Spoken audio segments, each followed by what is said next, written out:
Welcome, one and all, to another live stream edition of the Hard Rock Show. I'm Andrew, and tonight it is just the three of us. I've been joined by Dave in the middle of the screen and Jeff on the other side of the screen there from me as well. So thank you to both of you for jumping in tonight. Conrad has actually got some work overseas, so he can't make it in tonight. So he's off actually doing the work for the man kind of thing over there. And Bell has been pulled away with some other duties in the home front tonight. But everyone should be in some way, shape, or form over the next week or so. So don't stress. It's just for this week. It's just the three of us. But hopefully you all enjoy what we're going to do anyway, because we've got a lot to get through as always. We're going to be going through round 3 of 1990 versus 1992, which is Painkiller from Judas Priest going up against Iron Maiden's Fear of the Dark.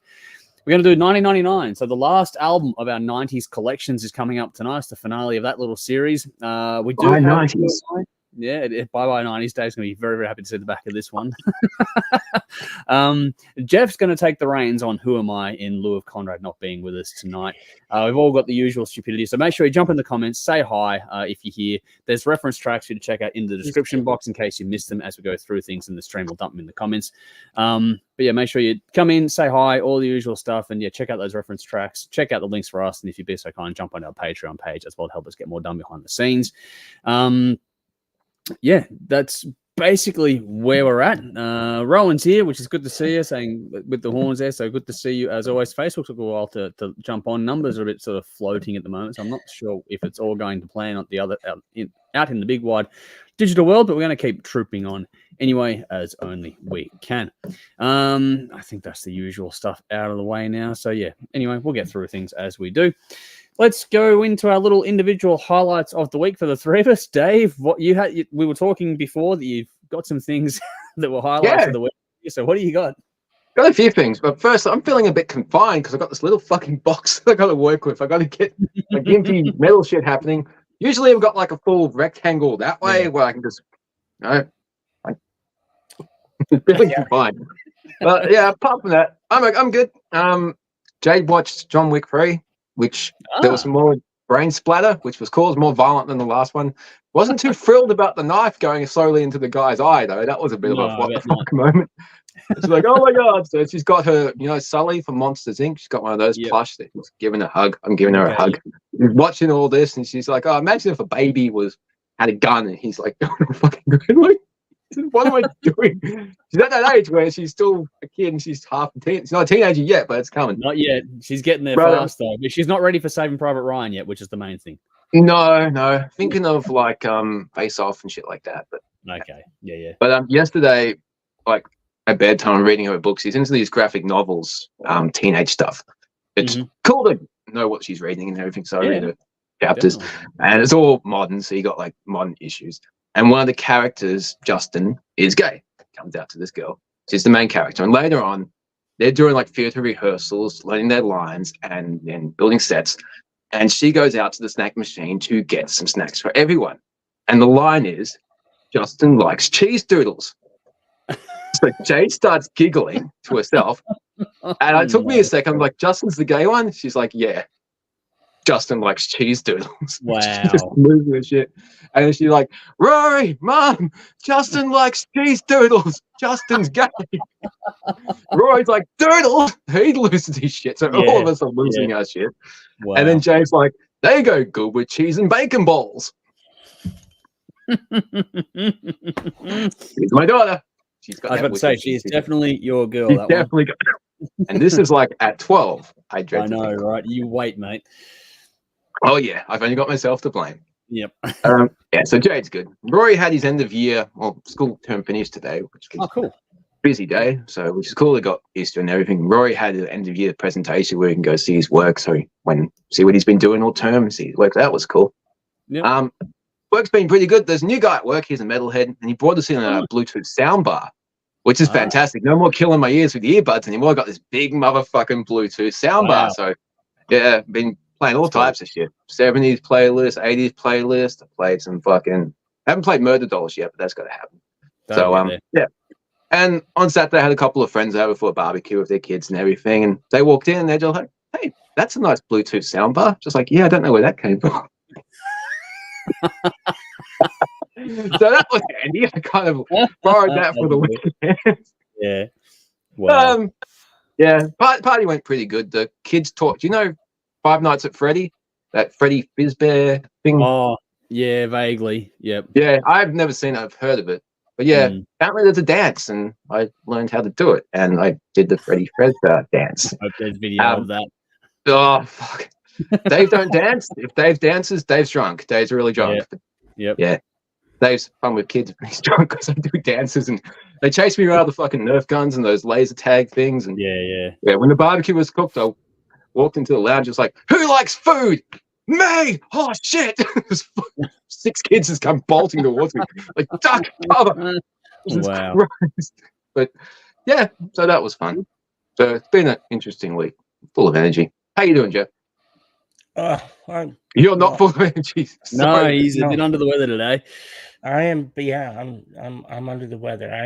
I have been since like Tuesday. Well, late Monday night and then Tuesday, and yeah, just been. I thought maybe it was COVID, but I don't really go anywhere, hang around anyone. So my voice has only just come back basically in the last 12 hours or so, to the point where I can talk. It's still sore, but chills, headache, the works, body aches, the whole thing. Just like typical flu, something. There's a lot going around at the moment. Yeah, actually it is. When I went to the doctor, he said that there's been a lot. He said he asked me what my symptoms were, and I told him, and I said, probably the worst part for me was the sore throat and then the cough, because every time I coughed, it just made my throat raw again. Yeah. That's the worst part. But he asked me, he said that there's been like a real bout of gastro going around. And I'm like, oh, okay. Well, I guess I kind of fall into that because that's pretty much what I've had. But I'll get through it. So I'll try to keep my spirits up, even though physically my body is suffering. But I'm here. That's cool. I kept my spirits up a few days ago. That's a private. Don't want to know about that, Dave. Don't want to know. Oh, That's wow. Wrong time, wrong place. Yeah, but anyway, Andrew, on to you. Yeah, no, it's been more of the same sort of stuff here. It's actually been incredibly wet all week up here, which has been a bit sort of depressing. I'll get to that later on. With the bin, which is a spoiler alert, it's just been fucking wet. But the highlight for this week for me actually was just scrolling through online, social media stuff as you do, just trying to keep it on top of things, and saw that Channel 31, Channel 44, the licenses are basically indefinitely renewed because we were scheduled to go off the air at the end of June this year, but the legislation that was bringing that into effect, which was from the Liberal Party many years ago now, that's been repealed. So the legislation no longer applies. So Channel 31, Channel 44, community television is on the air until they find an alternative use for the bandwidth, which I don't think that's coming anytime soon. So there we go. There's the good news. Channel 31, Channel 44 are going to be on the airway for the foreseeable future, and no axe hanging over the head anymore, which makes life so much better for everyone. Because you guys came years ago, like it was like right down to the wire, wasn't it? Like it was like 11 few hours or something. 9 hour, like the last fucking minute. Absolute last minute could have gone.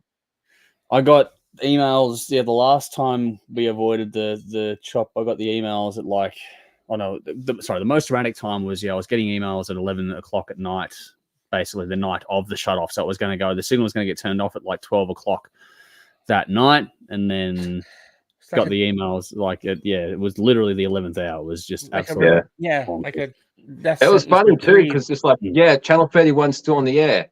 Are we still on the air? Did they include us?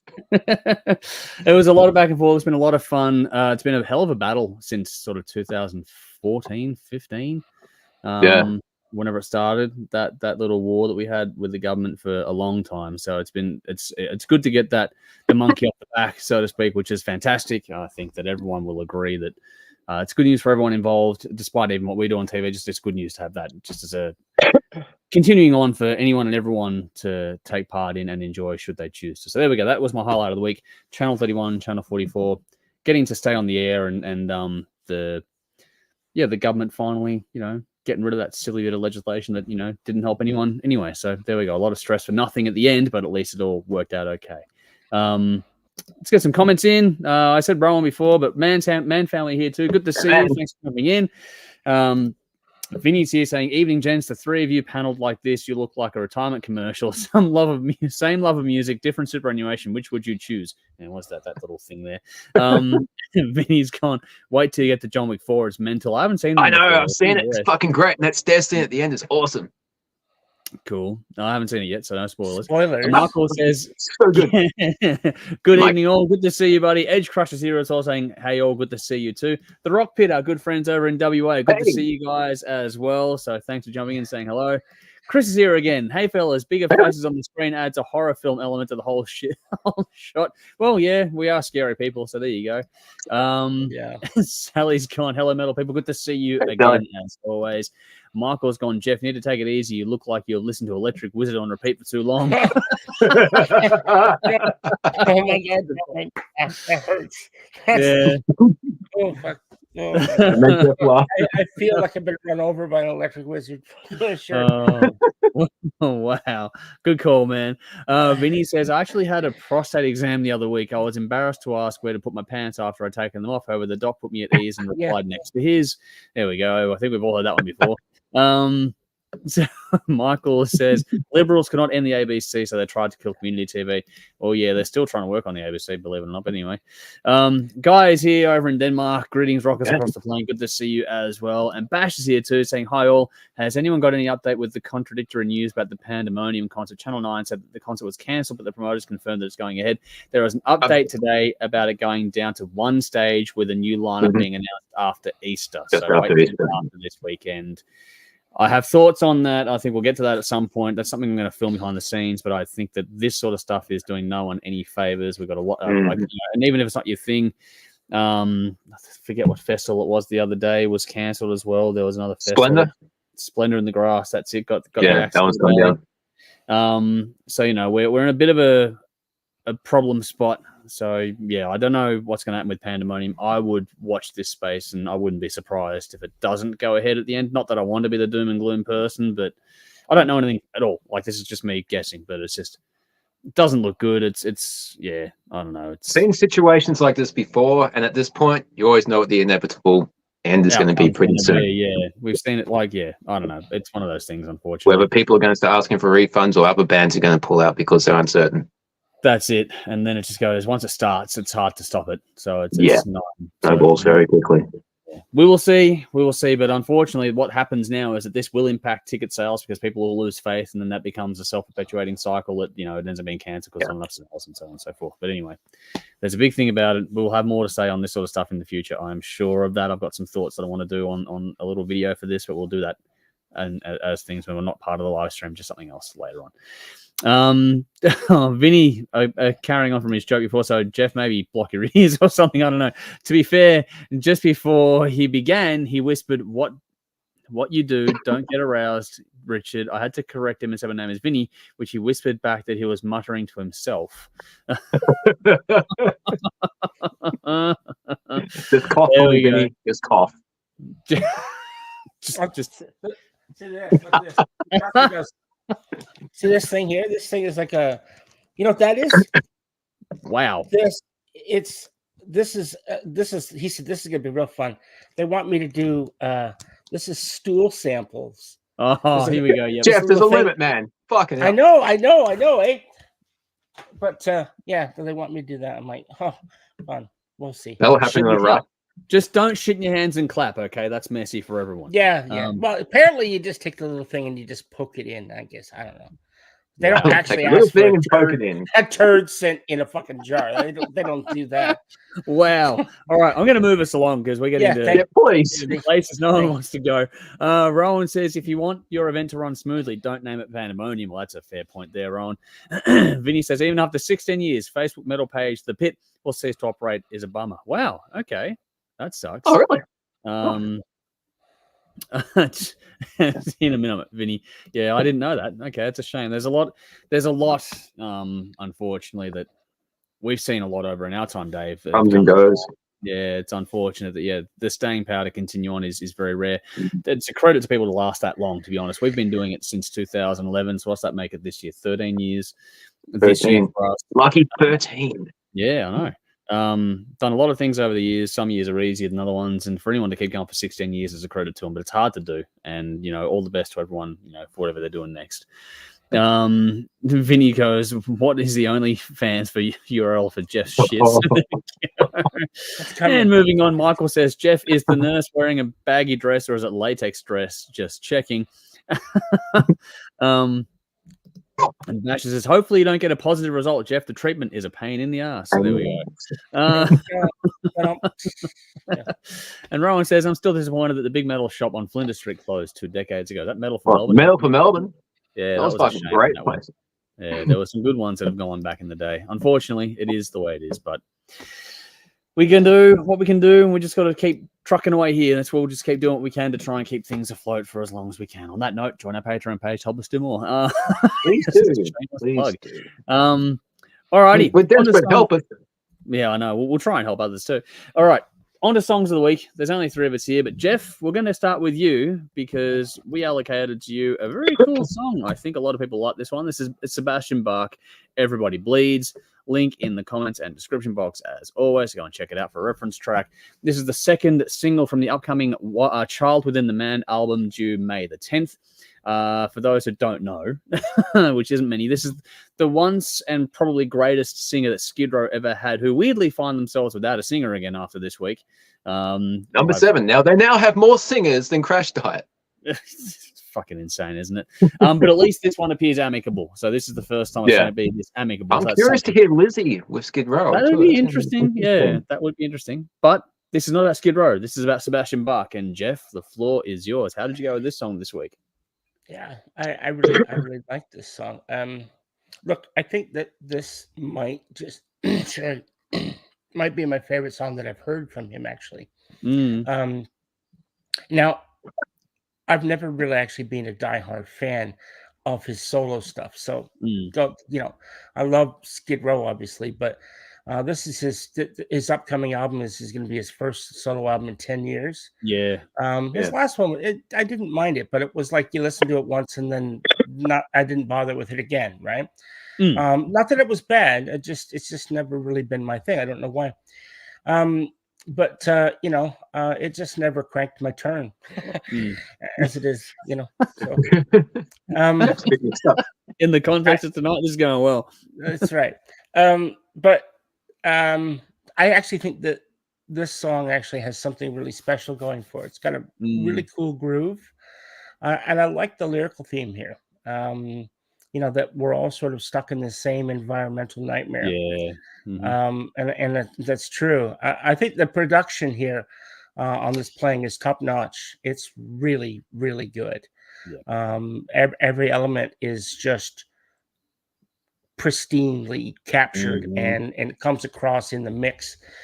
So whoever did that, yeah, very much so. Whoever did it did a pretty good job, I think. I remember who it is. I saw the credits, but I forget now. I did see the credits too, and I should have written it down, but I didn't. Wrote it. Yeah. See, I can't even think right. I should have written it down. I should have written it down. Oh my gosh. Go back to Jeff. Elvis Biscuit. That's the one. Elvis Biscuit produced it. Elvis Biscuit. Michael Elvis Biscuit, and he's good. Like if you look at his catalog, it's a good catalog. Yeah. Yep. I think he actually was one of the co-writers of this song. He was co-writer, but he also was producer. Yeah, that's right. So yeah, look, I think that when Sebastian's career started in '97, his after he left Skid Row, after the Subhuman Race, which I still think is a great album. But a lot of people don't like it because it kind of went into that grungy sort of era, and they sort of jumped on that bandwagon. I get it. Speaking of Skid Row, now having gone through, this will be their 7th singer, right? How many musicians has Sebastian Bach worked with over the years? I looked on Wikipedia, and the list just goes on and on and on. It's insane. So maybe that actually has something to do with the fact that, the rumor has always been that he's not the easiest guy to work with. I don't know. Yeah, I think that the same can be said for the band too. I think that altogether, there's just. I think so. Yeah, I said that earlier. We were talking, but look, I would love this. This is just a dream of mine. I love Sebastian. I'd love to see him go back now that the spot is technically open. With the other musicians, they won't have him back. But I bet if think it would happen. It's probably because of the attitudes. And stuff, they were offered the main support for Not in His Lifetime Guns N' Roses tour. They turned it down. So if they're not going to do that, it's not going to happen. Yeah. Well, they've had the bag thrown at them. It's yeah. So it's not about money anymore. It's just about Yeah. But what I was thinking, and how cool would it be to have another hard musician who's got an attitude apparently, and then Sebastian work together? Ingve and Sebastian collaborating on something. How cool would that be? You know what? I wouldn't want the music. I would just want the fly on the wall camera. Yeah, but I would take the music because I think that I don't think it'd be that good. Interesting. Well, it might not. So the thing is, Ingve, he can write great music, and it just depends on who he's with, because we all know how the Joe Lynn Turner album came out. And I've digressed. I've went off the track, but that album, the songwriting on that is every song is brilliant. Yeah. So I don't know. Even Joe Lynn Turner's been talking about that this week, saying that Ingve is his own worst enemy at times. So yeah. But anyway, back to the song here. I didn't mean to get off the track. I did enjoy the song. It has good playing, smart lyrics, very well done. The name of the new album, which is coming out, is The Child Within the Man. And of course, since this song seems to be, or at least this particular song seems to be about the woes it does of the environment, and that we're all into this together, and there's only the one planet that we live on. It made me wonder when he said in the lyrics, "The child who speaks but won't give in." Now, is he referring to Greta Thunberg? He may very well be. It's open to interpretation, but it fits. So I don't know. But she fits that perfectly. Yeah. Child who speaks, and she just will not give up. Yeah. And you watch the video, and it's all about the environment and all that stuff. So it references his home. Yeah, when it got flooded. That's right.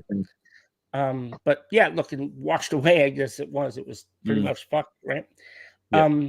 But look, I don't know. It made me think, and even if it's not about her or mentioning her in that context, it still got me thinking. And I think that can only be a good thing. So I really enjoyed this song. So hope you guys did too, and hope the audience did. Yeah.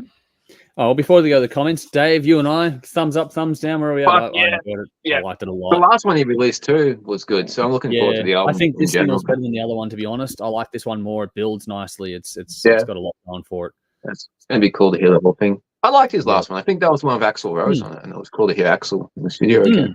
But they always work good together. This song gets kind of stuck in your head a little bit, and you hear it.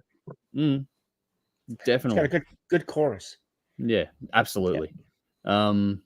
Comments here. Chris says, where are we at? Come on. Sebastian was absolutely robbed with songwriting credits, especially with the debut album. There's been a lot of talk of that line as well. Bash says, enjoyable song from Sebastian. The guitar solo is killer. It is a very good one. Here we go. Chris says the bad song is pretty good, but the constant halftime, double time of the drums and the chorus really stalls the chorus. I didn't feel that personally. I liked it. Not overly complicated, but I enjoyed it. Kieran's here. Hi, guys. Good to see you. Thanks for jumping in and saying hi. We always like having people come in and say hi, so good to see you. Make sure you give us any thoughts you want to as well. Yeah, keep commenting. Evening all. Sorry, I was driving the kid around, just listening, not chatting. Home now. Good to see you. I'm just glad you're able to tune in. Rowan says, I'd be interested in Bach and Malmsteen, or at least curious more than interested, if that makes sense. I'd be on that one. Oh, here we go. Vinny says, imagine Sebastian Bach, Ted Nugent, and Greta Thunberg as a trio. That would be interesting with a thumbs up. There has to be a classical joke about Bach and Malmsteen. Has to be a classical joke there somewhere. Sebastian Bach, Johann. Yeah. There would be. Joel is here. Hi, everyone. Happy Easter. Back to you as well. Glad to have walked in on the Sebastian review. Off the topic, Dave, the original Crow was fantastic. Glad I watched it. The new one I'm yet to see. It is a great fuck film. The new one. Keep it. Watch the original over and over. So good. Yeah, it's so good. There's some nice eggs in there when you start digging into it as well. Michael's gone, loved it, which is good. Chris, good to see you. Thanks for jumping, saying always Slayer. Yes, they are. They're still going, so there you go. There's something for you. But good to see you, Chris. Thanks for jumping in. But he's also said Painkiller for later on, so that is coming up in a little bit. But Sally's here. I listened. I have to say it's like Ozzy's new song for me. It's a bit pedestrian. Lyrics are good though. Okay, interesting. Different points of view is always good, so that's a bit of fun. All right. I'm going to handle duties on the next one. It was Belle's song originally, but because she can't be, just move on, and I'll take the reins on this one quickly. It's Defryme's Brass Monkey track. Link in the comments and the description as always. This is from a Melbourne band from a long time ago, for those who aren't aware. Taken from the new EP Starkiller, which is out now. To play on words on Pure Killer from the album back in 93, 94, whatever it was.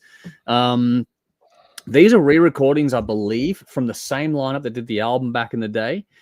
Just remixed and all sort of stuff as well. So I've just gone and done this. This is the whole, forgive me for bringing it up, it's a Taylor Swift thing where she went and re-recorded and released Taylor's versions of all these songs that the record labels had rights to that she couldn't get access to. They've done the same thing here because the label wouldn't release, I think it was Sony, could be wrong, I think it was Sony Music wouldn't release the rights to the guys that... It was on Instagram a few years ago trying to get it back. Yeah.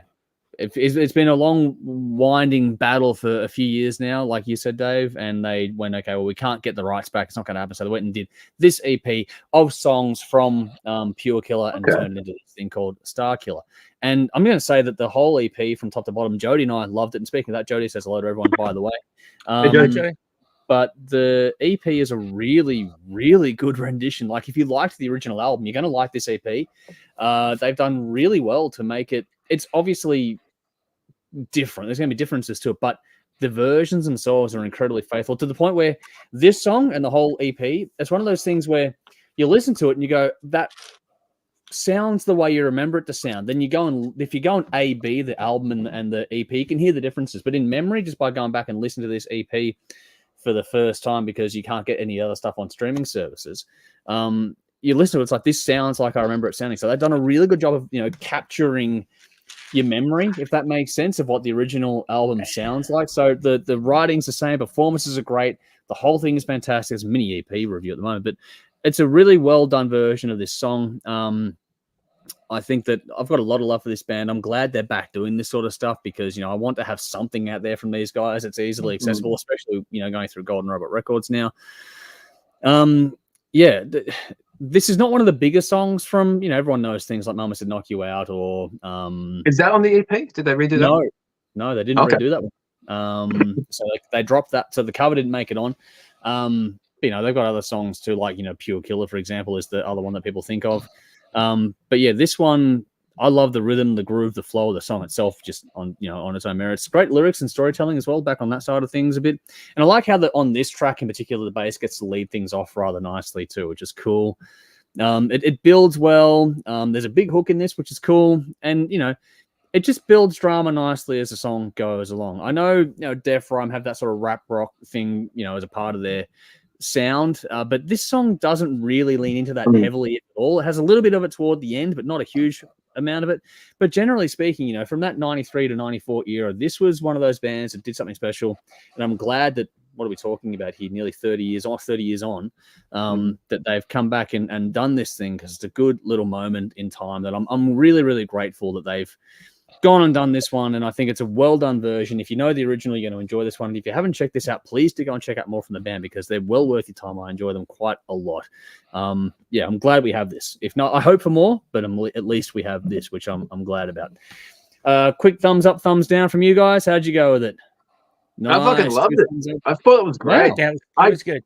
I didn't know it was a re-recording. I hadn't heard of this band in fucking years. I remember them from back in the day, and like some of their songs, but the rap rock thing put me off. And then we reviewed the album back in the old garage setting, and that got to YouTube. And I said something like, "This is good. It was better than I thought it would be, but the digital shit put me off." Yep. And the singer jumped on the YouTube review and said, "I agree with the guy on the left, me, except that those were the times." Yeah. So I'm wondering, because this didn't have anything at all that put me off. I fucking loved it. I thought this was new. It has. I'm going to go back and hear the original of this song to do a comparison. Because they ditched all that digital shit. I'm very fucking happy. They didn't ditch it completely, but it's back. Like they pushed it back. It's there, but it's not to the forefront and annoying. Okay, I can live with this. This could be cool. I want to hear this EP. Check out the EP then, Dave. Try to hear the original version of this one just to refresh me. But yeah, this was cool. Cool. Well, there we go. Nice. All right, love all around. Quinn, if you see this one, it was fucking well done. What do we got here? Chris says, "Oh my God, God Inside a Man was one of the best songs ever written." That is a great song, and I'm pretty sure it's on the EP from memory, I think.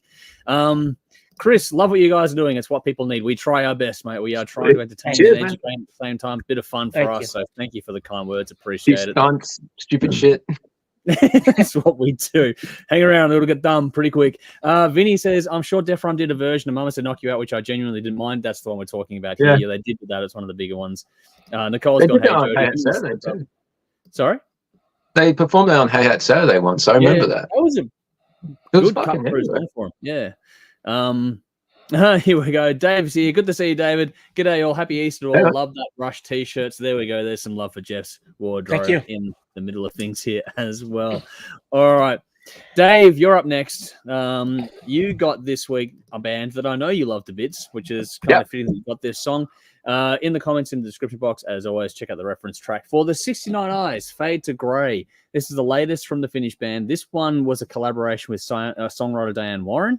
Comes as a bonus track with the Depth of Darkness vinyl tour edition, which is due April 26, 2024. Cool. So about a month away now is the tour edition of Depth of Darkness, an album released last year. But Dave, is it everything you wanted? Oh, yeah. This is cool. I don't think they've ever released a bad song, and this will fit really well on that album because the whole Depth of Darkness theme is actually a really happy, upbeat album. It's just got the goth feel to it. So it was very clear. It was like the complete opposite to Eclipse's most recent album, which was happy music. Yeah, really dark fucking lyrics. They were like sister, cousin albums. But yeah, this song is beautiful, and the whole idea of Fade to Grey, sucking all the color out of your life. It's an interesting concept. Well, the 69 Eyes have done cover songs before, not many, but a few here and there. They mostly stuck to their own material. To the best of my knowledge, this is the first time they've recorded a song that was written by somebody else. Okay, cool. And it's an interesting pairing. The lyrics written by Diane Warren, who did songs like If I Could Turn Back Time and I Don't Want to Miss a Thing. I didn't even have to mention who recorded those songs. That's how big they are. So that's the caliber of songwriter that she is. It's interesting when a singer will perform songs that are not their words, but they make it their own. I think Yuki is getting better and better as a singer, and he's been recording for well over 30 years. His voice is just getting more and more dynamic and emotive. And when he's got the right lyrics to do, mostly his own, but when he takes something like this and makes it his own, he brings out himself, which that's part of Diane's body of work too, is apparently she just managed to write songs to pair with the artist incredibly well. Like her whole that's the next part. I'm going to quote what he said because he's trying to promote this. Yuki's quoted as saying, "The magic of Diane Warren's songs, which is often told, is that her songs speak for their performers in the way as if she knew what was going on in their life. So does Fade to Grey. It sounds like it's straightly taken from my own personal life when I heard the demo for the very first time."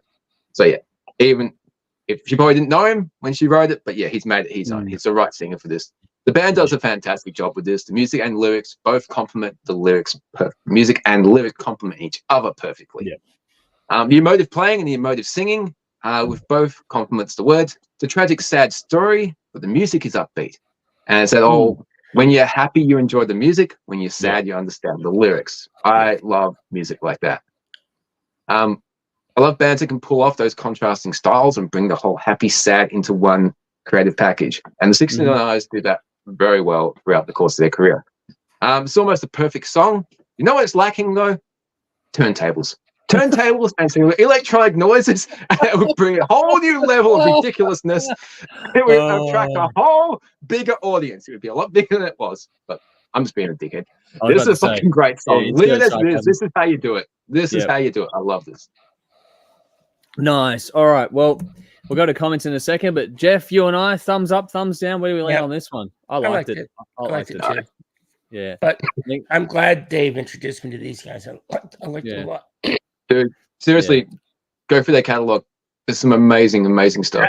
I have. Jeff's been going through. That's right. No, I haven't gone through everything, but I have listened to picked albums. Yeah. That look cool. I'll try to listen to that. Paris Kills. Have to listen to that one. Paris Kills. Paris Kills. All right, I'll have to. That's maybe when I they have. first I'll have to really they nailed the goth stuff there. Okay. Cool. Gothic romance, gothic darkness. That's when they switched their sound, wasn't it? Was that when they switched? Yeah. That's when they had their first major switch. It was slow. They were bringing the goth element into the sleazy but that's glam rock. Really, that's when they really changed their look, changed their sound. Yeah, I wrote it down. Thank you. Cool. Yeah. Good. Nice. More homework. There's never enough to go around, obviously. No, there's never enough. But that's good. That's a nice problem to have. That's the thing. Yeah, it's a good problem to have. Exactly right, Jeff. Says great track, great production too. Sounds great. So there we go. Guys says I can't make my mind up on Priest versus Maiden. Song for song, all the time. It must be Maiden, but when Priests are on, they are on. Well, we're going to get to that. It's coming up. That is coming up, folks. Basher says, nice song from the 69 Eyes. Fan of the band since the early 2000s when I accidentally came across them on the net during researching for position 69. Lucky me. Well done. My son gave me a little bit of information when I'm watching a concert on YouTube, had the 69 Eyes logo on the screen. He goes, Daddy, I think I know why it's called the 69 Eyes. Well, if you put your head down like this, it looks yes. like, oh, fuck, thanks for the tip, son. Good talk. He'll end up being, you and Jade around him is going to be interesting as the years move on. But anyway, I'm sure we'll get those stories as time goes forward. Fly on the wall in that house. I know, right? Yeah, man. Again. There we go. And Vinny's given this one a thumbs up. Every other song tonight has been a thumbs up from Vinny as well, which is good. And Jolly's gone, I love that voice from 69 Eyes. I'm in love with his vocal. So there we go. Yeah. That voice is a definite feature in the whole piece. All right, time for my song of the week this week, the one that I was assigned, and I'm going to put a link in the comments and the description box. Now, these songs are a combination of nominations from our Patreon supporters, ourselves, and also just, voting that goes on behind the scenes there as well. So just so you know where these songs come from, because this one's a bit more obscure. This one came from our Patreon supporters. This is a band called Troubled Sleep with a song called Solitary Man. No, it's not a cover. It's an original song. It's a Swedish band. And as far as I can tell, it's only the second single from them. Not a heap of other info out there on these guys. Because you can't find shit on them. You can't type in Troubled Sleep and you get like sleeping problems. Exactly. Yeah. Everything else. But I've gone through their bio and that on Spotify, Bandcamp, and it's the same thing. But they basically talk about wanting to carry the torch for stoner rock more than anything else. But hang on, but I think they've got that, but there's a lot more to it than that as well. This has some great groove and feel. Good luck not moving along to this song. I thought it was really infectious, really quickly. Yes. There was little things in this song too that made all the difference. Like I know that after we did the stoner rock thing a little while ago, but it might be a bit, for some of us might be a bit, too soon. But in this context, there's a lot of little things that accents that made this song really work. So things like there's little dissonant touches in the guitar. Those note choices, they were really good. There's also some great lead work in this song, but the hook in the chorus is another major winner for me. It's a fucking massive hook. I love it. I love the sound. The mix on this thing was fucking wonderful to listen to. Everything is clear, but so well spaced out. It's got a good 3D mix. So you got the full, depth forward and back and the left and right. They did a really good job using reverb and panning to really give you this cavernous sound that still feels intimate at the same time. The backing vocals are great. They're used sparingly on this one, but I love the solo on top of all this as well. Again, it's little things like in the solo, they pushed back the solo in the mix and added more reverb, which sounds counterintuitive because usually you want to hear the solo pushed up on the faders and that, but this one really made it cut through because the song is written and recorded in such a way that there's more than enough space for it. So by doing that, they change the sound. It makes it actually stand out more than just by punching up the volume. It's another one of those tricks you can do that really did a good job of it as well. And then they bring it all back together at the end of the song, the final stanza of it all. It just clicks together after the solo, and there's two little claps at the very end just to finish it off and just goes straight to silence afterwards. A very cool way to wrap it up. I think this is a song that pretty much anyone and everyone can enjoy. Don't let the whole stoner rock thing sway you one way or another, whether you're a fan or not of the genre. Don't let that influence you, because I think this is one of those songs that you really should listen to, make up your own mind about, because there's a lot more going on than you might expect. It's got melody, riffs, groove for days, great hooks. It has it all. It's a great song for me. I'll have to keep on looking out or keeping an ear up for these guys for more to come in the future, because, like I said, only 2 singles so far, but this song, absolute fucking killer. I loved it. So, What about you guys? Thumbs up, thumbs down? Where are we at? Yeah, I didn't even think of it as stoner rock when I heard it. So yeah, it was cool. That's It why. wasn't too bad. Yeah, that's why. Very catchy. Yeah, like you can hear it, but it doesn't. It's not distinctly. Do you know what I mean? Like it's a unique thing. It's actually really well done. It blends, good groove rock and some stoner rock kind of elements together, which I think they've done a really good job. Mm. Here we go. Vinny says, my nomination. I'm on a roll. So thumbs up from Vinny, obviously. There Thanks, we go. Vinny. Well done, man. Chris says Troubled Sleep. It's got a really Velvet Revolver feel to it without that slash guitar. What a chorus. That's interesting, actually. Yeah, I can hear that. And here's more. See, this is what I said. There's a lot more going on because Jolie says, cool, sounds very Jimi Hendrix. So there we got that one going on there as well. So there's a lot. People are pulling different things out of this, which is cool. That's the cool thing about music. It's open to interpretation. Exactly. Right. Michael says, this track grew on me the more times I played it. First, I thought it was okay, but ended up liking it a lot. So there you go. It's a bit of a grower as well. And Sally says, oh, yep, we'll be listening again. Very cool. So there we go. A lot of love for it here. So only 2 singles in. Hopefully the future is very bright. And I'm going to keep going on here with one more song for this week. This was originally Conrad's choice, but because he's working, I'm going to take the reins on this one as well to sort of keep us all moving along here. And this is going to change gears dramatically. Again, links in the comments and the description box. Necrophobic with Mirrors of 1,000 Lakes. This is a Swedish band. It's taken from the band's new album In the Twilight Grey, out now, actually. This is actually the band's 10th studio album overall, if I'm correct as well. Now, I mentioned changing pace. This one is, very much in the black metal vein. It has some real sort of light to it, though, especially in the way this thing opens up intro-wise, and then there's other elements used over the top as the song goes on. Right from the start, you get that sort of haunting element that you want. Plenty of doom and gloom in this sort of stuff with this kind of music, but there's air in this sound as well, which is, I love the contrast when the more black metal side of things can bring a bit of light and air, and it brings that contrast to the song. I think it works well. It's one of the things I like about Cradle of Filth, for example. They know how to use the top and the bottom end at the same time.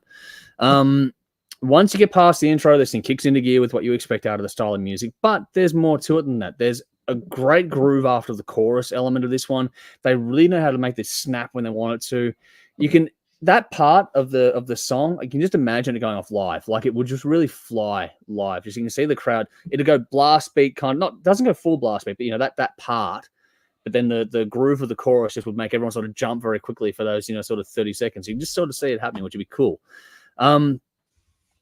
I think there's great lyrics on this one. They're actually clear enough in the mix as well if you pay attention. But I liked that side of the storytelling on this song. I thought it was really well done. The phrasing and the musicality going hand in hand with each other. They're both on the lyrical side and the composition side was really well done.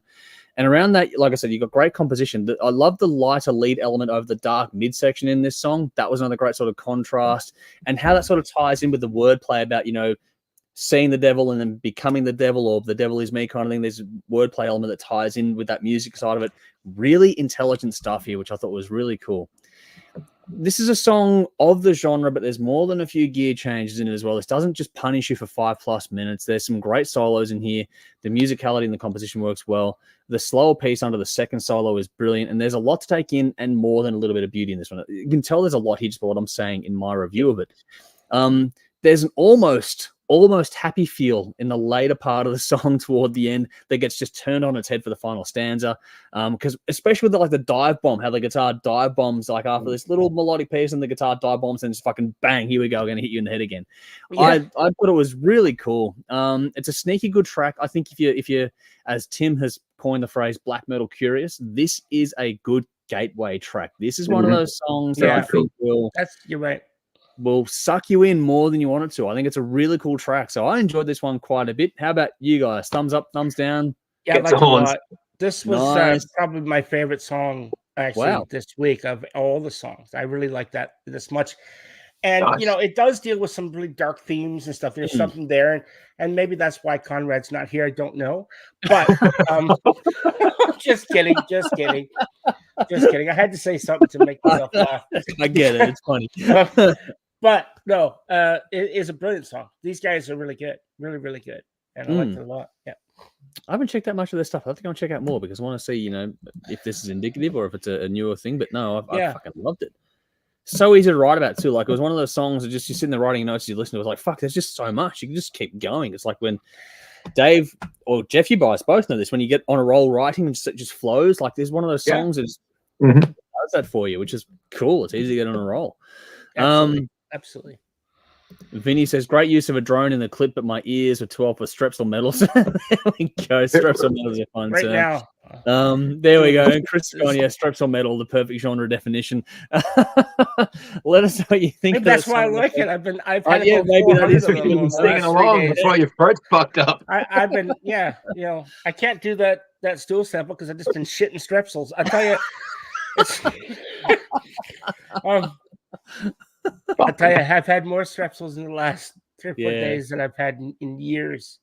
Well, I said to you before in the chat, but fingers crossed you're on the mend and feeling much better than you were today as well. So, all things serious. Thank you. Yes. Let us know what you think of the song, guys, out there, while we move on to our build an album collection, or build a collection, whatever it is. We're doing what we're doing now.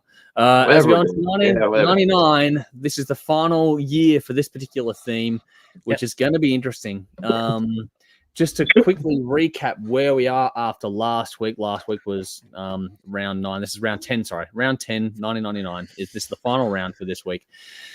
Jeff chose Fear Factory Obsolete last week. Dave have Rob Zombie Hellbilly Deluxe. Bell took Iced Earth, Something Wicked This Way Comes. Conrad chose Black Label Society's Sonic Brew. And I chose System of a Down self-titled debut album. Now, at the end, or where we were at last week, was that there was a 3-way tie at the top. So Conrad, Dave, myself were out in front on 260 points. Jeff was then next after us on 230, and Bell was trailing on 190. What I can tell you is that after last week, Jeff, you went first, and it paid off because you got 50 points for Obsolete. So well done, people. Bell got 40 points for Iced Earth, so it was another very popular choice out there, which is very cool. Yeah, holy wow, didn't expect that. Nice. Conrad, unfortunately, brought up the last score. He got a few votes, though, not like Bell's last time around where I got no votes at all. This one actually got some votes. So Sonic Brew from Black Label Society got some votes, but not enough to get more than 10 points for him. But Dave, you and I tied with System of a Down, Rob Zombie. They were both equal in standing, so we both got 25 points apiece. For that. So to change the scoring up, so Bell is still trailing on 230, but the rest of us are really locked up. Conrad, from being tied out in front, is now in third place on 270. Jeff has moved into second place on 280. Dave, you and I are tied out front on 285. There's fuck. So this is where it gets interesting. Now, we haven't heard from Conrad to know which way he's going to go for his album, but he's at the end of it, so we can get his sort of his choice later on. On this, it's not too bad because he actually was going to go last this week anyway. But I get to go first. I've already taken Pantera, Queen, Alice in Chains, Aerosmith, Nine Inch Nails, Slash, Marilyn Manson, Rammstein, and System of a Down. You can't take the same band twice in your own list, and we can't obviously repeat albums in a whole thing as we go through. There are some cool albums this year, and I'm kind of torn on which way to go, to be honest. Because it's not, oh my goodness, what a gangbuster year per se, but there are some fucking sneaky good albums in here that I'm really torn on which way to go on this one, because there's two that I'm just not sure about which one I'm going to go. I'm going to take, I'm going to go with this one. It may or may not pay off, but I'm going to take it. I haven't taken this band yet. I'm going to take Korn off the board for me. I'm going to go with the Issues album from 1999. I just think that it's a sneaky good album, and if you listen to that one, I think it's so much more mature than, for example, Follow the Leader was. It was everything you wanted from the band. I think, Dave, even you enjoy. Yeah. Do you know what? That was going to be my fucking pick. Oh, wow. There you go. I'm not kidding. Wow. Yep. So that's the album that actually got me interested in this band, because they ditched a lot of the fucking shit that I didn't like. They became a much better straight up metal fucking heavy band. It was cool. And it was really brutal lyrically too. Like there was a lot to take in on this one. So best thing they've done today. Yeah, if it doesn't get me points, that's okay, because I just think out of Korn's discography, and I've listened to pretty much all of it, I think that it's one of their best albums for me personally, and I just think that it's it won me over. Yeah, well, that's what I thought too, and I could be strategic at this point in time, but I'm just going to see how we go with it because, you know, there's a few other good albums here. I wonder if Jeff's going to go the way I think he's going to go. But anyway, that's my choice. Jeff is up next. He's taken Queensryche, Ozzy Osbourne, Dream Theater, Anthrax, Soundgarden, Skid Row, Metallica, Stratovarius, and Fear Factory. Where are you going for 1999? Well, as I looked through this list of 99 bands from hard rock and metal stuff, and I was just like, you know what? It made me think, because it's the last year of the 90s. The 90s actually, you know, as we went through them all from 90 up to 99, there was some pretty fucking good bands and great albums and great releases there. You know, I know, Dave, you're worried and about there was some absolute shit. There was, but there was some good stuff. There was still some really there good was stuff. some good stuff. I'm not denying that. It wasn't overall. It was probably the worst decade. Yeah, maybe. With some of the best years though of all time. So early, like 91, 92, 93, 91, 92. Yeah, the start. Yeah, those 3 years just 93 was when it changed. Yeah. Okay, so I've already taken Dream Theater because obviously Scenes from Memory would have been like an ideal choice, you know. But exactly. I think that's probably where you're gonna go, Dave. I think because I've already taken Dream Theater. Oh yeah, that's right. What did you take? You took Awake. Awake. I guess it goes. No one touched it. Les Conrad does. You don't think he's touched it? Possible. I don't think. Honestly, it's the best album of the year, and I can't fucking pick it. Yeah, it's a really good album. So now that I'm like in second place, like literally 5 points behind you guys. Yeah, there's bugger all in it now, man. There's I wrote down 7. Like you know, and obviously a lot. If there's 5 of us, then I know I'm gonna have a choice, right? Yep. And I'm debating. There's some there's an album here that I would love to take, but I don't think it was that popular because it didn't have their main guitar player in the band, even though I loved it. And that was Testament the Gathering. Yes, fucking great album, you know. But it doesn't have Skolnick, and a lot of people, you know, even though it kicks ass, ignore it. Very good album. And then there's another album, the biggest album of 99, which no surprise here. This album, it sold 20 million copies worldwide. It's the biggest album of 99. Like in the rock world anyway. I don't know what else. And then there's another album from a band that defined the genre. They've never been one of my favorite bands, but I've learned over in recent years, and especially last year when I picked them, they were on my top, or maybe it was 2022. They were in my top. I know you're talking about. And that's what I'm going to go with. I'm going to take Slipknot's debut album. Yep. So. Fair enough. That was on my list as well, man. So Creed with Human Clay. That was that was the one that sold 20 million albums. Yeah. Great album. But I wonder if there's a choice on the board for you, Dave, because you're up next, that I'm wondering if you're going to go there, because I know that from that band, it's the album you actually like. But anyway, you've already taken Judas Priest, Skid Row, Kiss, Phantom Blue, Dream Theater, Blind Guardian, Sepultura, Aerosmith, and Rob Zombie. Which way are you going for your final choice of this one? Is there a rant incoming again? There is a little bit of a rant coming because we're closing up the 90s. I gotta get this shit off my chest. I'm just wondering what band you think I'm going to pick, because I think. Do you want me to tell you? Or? Yeah, go on, tell me. I'm wondering if you're going to go down the path of Linkin Park. In theory, maybe not. Because you pulled the rug out from under me with fucking Korn, but Hybrid Theory. Because I did pick that for a torture album. I surprised everyone, but maybe not. There's some good albums. Static X's first album. Yeah, now they suck. They always suck. Well, they suck even now they're singing dead and the guy wears a mask. I suck. Anyway, 1999 was actually an excellent year. Not so much because of the albums that were released, but things are starting to right themselves. We have some reformed bands: Armored Saint, Skid Row, White Lion. And they're not trying to be what they're not supposed to be. They're just being themselves. We have a brand new band forming this year. Musical excellence. Enough of this less is more crap. Let's just make everything better. Everything that everyone is involved in this project will be the best they can be. Avantasia will go on to create amazing fucking albums over the next 20 years. And then faster, louder, more solos, Dragon Force. Yes. You can't get more ridiculous than Nintendo metal. They are And one of of the most course- ridiculous bands out there. They are. And of course, we have the return of the metal god. His band Fight was pretty fucking cool, but Halford, this is what Rob Halford sounds best with. Oh, yeah. We also have 3 new bands. We'll join a couple that are already started, but we have the birth of the new wave of American heavy metal. Bands like Lamb of God, Trivium, and Cool Switch Engage, which in the next couple of years will dominate the fucking guitar world. And they're bringing solos back. They're bringing everything that was cool about it. And you get stuff like Shadows Fall with this quote. I quoted fucking Hyas weeks ago from Shadows Fall. If bands like Led Zeppelin, Sabbath, and Guns N' Roses are cheesy for playing guitar solos, and that's fine with me, I'll cheese out all night. When I read that, I fucking almost jumped for joy, because not only do we have bands that can actually play and are good musicians, they got respect for the bands that came before, which I fucking love, because it was too long of having shitty attitudes.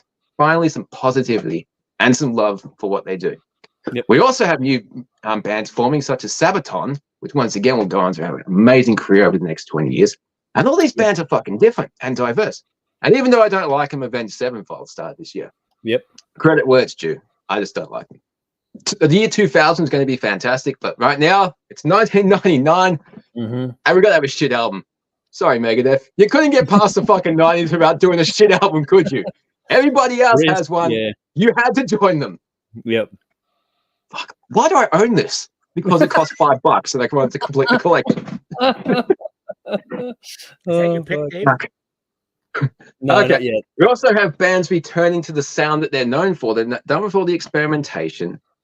Def Leppard released Euphoria. Yes, they're like they're supposed to. Wasp released Haldorado. Done the industrial, going back to a stripped down version. And any other. I own 3 CDs from this year. David Bowie. It's just being Bowie. No more style changes, just writing songs. No, hours. Very good album.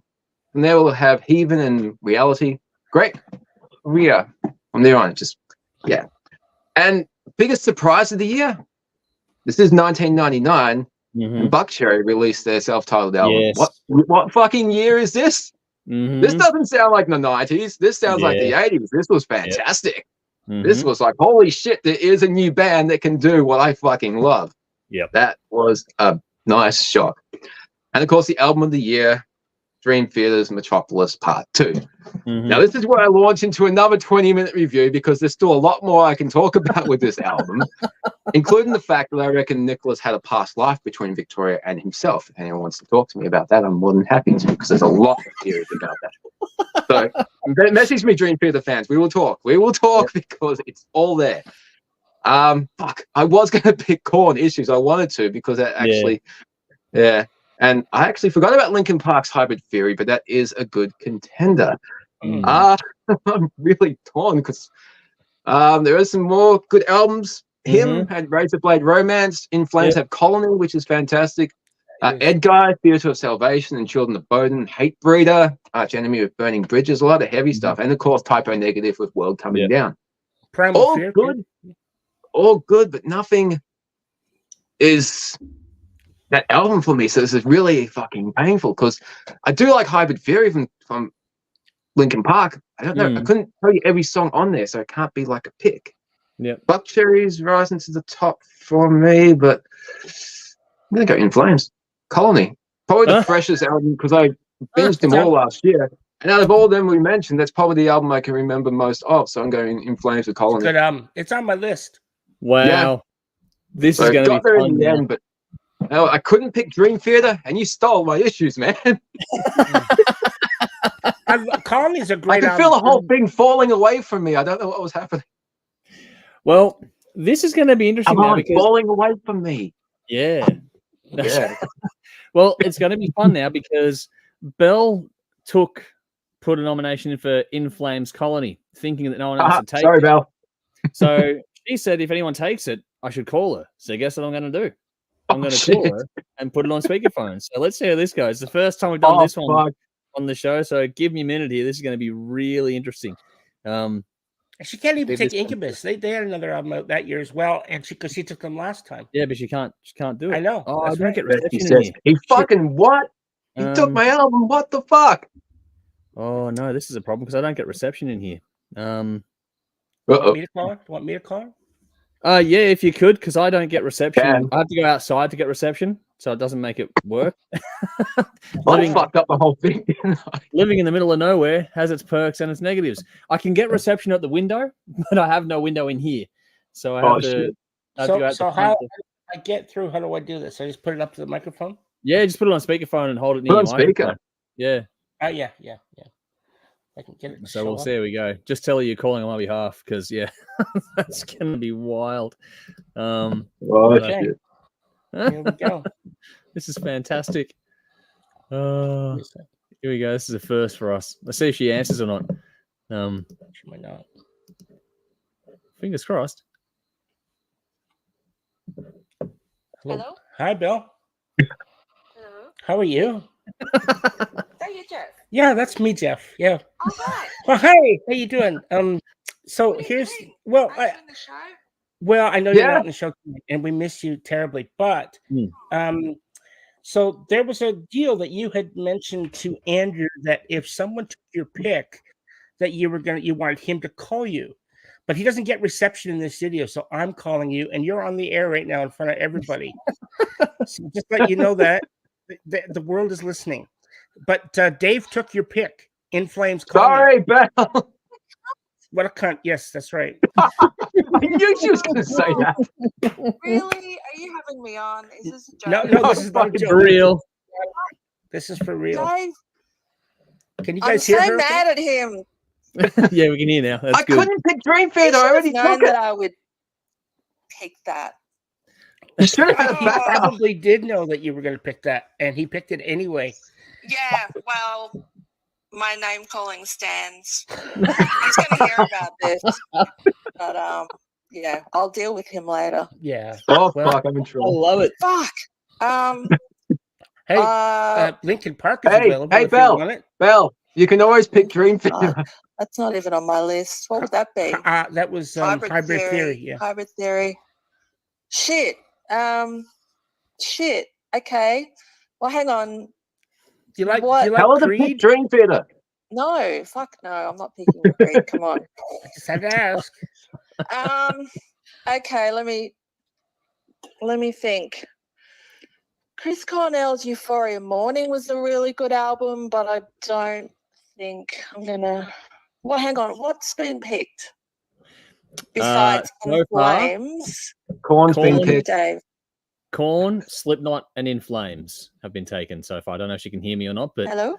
Oh yeah, so Korn, Slipknot, and In Flames have been taken. Korn and Slipknot. Yep. Okay, new metal. All right. So hang on. Dream Theater, Sins of a Memory is not picked. No, it's not because No, they not couldn't picked. take it. They couldn't took it, and I couldn't take it either because I picked him earlier.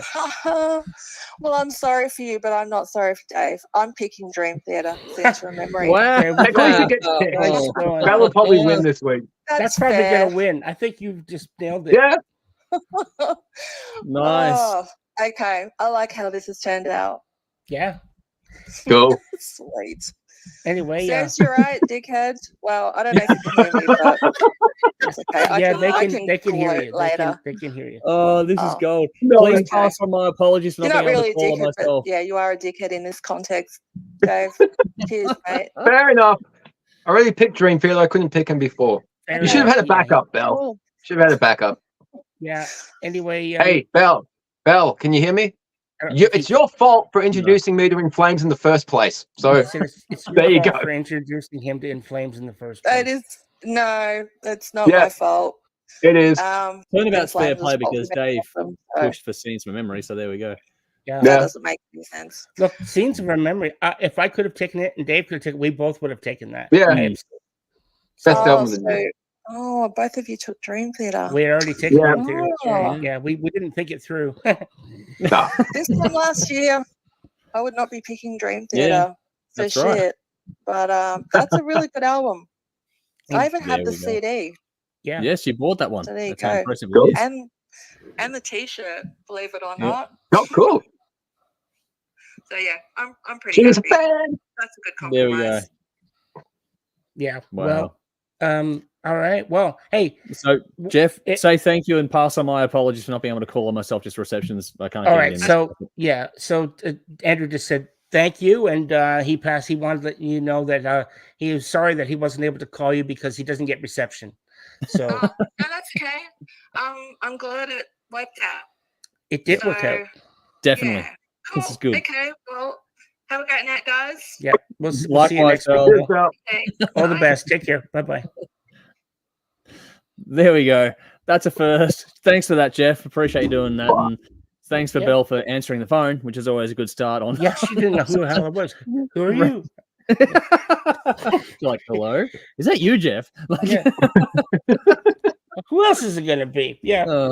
But this summer night. Yeah, I would actually have to go. Yeah, it just wouldn't work. And then the only way it would work is if I can get my phone to get reception if it's out, and then but headphones doesn't make that viable for this kind of context. So, there we go. We appreciate that. So that's all that. So just to recap here, I took Korn Issues. Jeff has Slipknot self-titled. Dave took In Flames Colony, which has led to Bell taking Dream Theater Metropolis Part 2 Scenes from Memory, which is going to be interesting. And Conrad will get from him later on behind the scenes, and then we'll do a poll in the week coming up. But let's see what the audience have to say here on all this one. Back to the Strepsils here. Vinny says at least your shit will be sweet. So there we go. Yeah. Back to the previous song, though, Michael says, wasn't a bad track, I thought, but if you don't like the genre, I understand. That's fair enough, too. Rowan says, this is 1999, right? Yes, this it is. So Rowan says, 99 was one of the strongest years for me. Probably to pick Dream Theater Metropolis Part 2, so there we go. But also some absolute bangers from TNT, Therion, DC Cooper, Vandenplaz, Westworld, Royal Hunt, Edguy, Arc, and Malmsteen in there as well.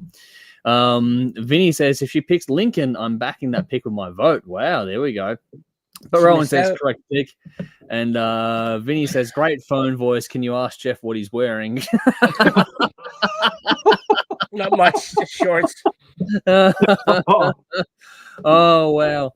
Just to quickly recap, I also had on my list, I had Def Leppard Euphoria. Another band that I was tempted to go with was the Tea Party Triptych. That's a really good one. Powerman 5000. Yeah, Powerman 5000 released Tonight the Stars Revolt, which I love that album to bits. Seven Dust released Home. Nine Inch Nails released The Fragile. Creed had Human Clay, which Jeff mentioned before. Incubus had Make Yourself. Machine Head, The Burning Red, probably a bit of a dark horse. And I also had Megadeth Risk on my list as well. But now it is time to move on, because filling in for Conrad tonight, it was going to be Conrad's choice for the last of the Who Am I sessions before we move on to the Guess the Album, the variant on this one. But we're going to go over to Jeff. He's had the time to graciously sit down and write another 10 clues out for another round of Who Am I to get us through another week. So thank you, Jeff, for doing that. Just to my pleasure. Recap last week, Dave had his Who Am I last week, which was Yuki from 69 Eyes, which we have gone through and was correctly guessed by Bell in the end. So now I've reset the plate on the comments, so I know where things are there. So Jeff, whenever you are ready, the floor is yours. Take over this ring. I promise you guys this is going to be a tough one, because I didn't expect to write this, but I did. Okay. So I was born. Well, who am I? We'll start with official. Yep. Who am I? I was born in Brooklyn, New York on May 5th, 1959. Okay. I started playing guitar at the tender age of 7, where I found myself attracted to the common players of the day. And soon I would find myself getting into the early prog rock with the likes of ELP, which is Emerson, Lake and Palmer, Yes, and King Crimson, just to name a few of my early inspirations. Question 3. My first band, Fine Maribus, would record an album, but unfortunately it would never see the light of day and never get released. Question 4. As a musician, not afraid of challenging the norms, I started to experiment heavily with guitar synth, flavoring that into my writing. And as a result, I formed a long-lasting relationship and sponsorship with the brand Roland, who to this day, it provides me with most of my effects from my home studio rig and my touring rig. And they also, I should mention that my guitar sponsorship comes from a little-known Canadian guitar brand by the name of Godin, who makes some amazing instruments. Question 5. I told you this was tough. In the late 1970s and early 80s, I would start to gain some attraction in the industry as a session player. And my first big break would come when I was asked to record. Can I do a Steve Vai? No. You're out. Okay, I'm out. Okay. Sorry. All right. My first big break, it's up to you, Dave. The shoulders, the pressure of the world is on your shoulders. My first big break would come when I was asked to play record a guitar as a session player with the likes of former Kiss drummer Peter Criss on his second solo album, Let Me Rock You, in 1982. And just let me add, if you happen to have ever had the misfortune of hearing that album, please don't hold it against me. I was young and the money was good. Okay. Question 6. The artist that would change my life, that I would be most associated with, would go on to become one of the biggest artists of the 80s. We were a partnership. And it was his punk persona and my glam rock style that, when combined, created something new and unique. I would record 3 albums. Yes? Steve Stevens? Steve Stevens. You are a winner, sir. There we go. When you said Steve, Andrew, I went, and then you said Vi. I'm like, yeah. Well, sorry. I had a crack. Yeah, you did. It was a good thing. I'll finish reading off what I had. Yeah. So he did 3 albums from 1982 to 1986. Congratulations, Dave. That was very well done. We would write and record some of the most iconic songs from the 80s from anyone, still having played heavily played on radio to this day the world over. But by the end of the 80s, I was eager to get it my own, and I would leave to form my own solo projects. Question 7. However, it must be said that throughout the 80s and 90s and well and beyond, I would remain as one of the most in-demand session guitarists on the planet, playing with everyone from Robert Palmer, Sebastian Bach, the Thompson Twins, Michael Jackson, and even the Hoff, David Hasselhoff. That's cool. Biggest of the bunch. Yeah. In 1986, I would win the Grammy for Best Pop Instrumental Performance for the movie Top Gun. People didn't know that. Wow, cool. Yeah. After my own band, Atomic Playboys, you guys would have got it then, dissolved in the early 90s after releasing only 1 album. I was joined by another famous solo artist, Vince Neil, for his first solo album. But before that, I had actually been contacted by ex-Hanoi Rocks singer Michael Monroe after the dissolution of that band to form a new band with him called Jerusalem Slim.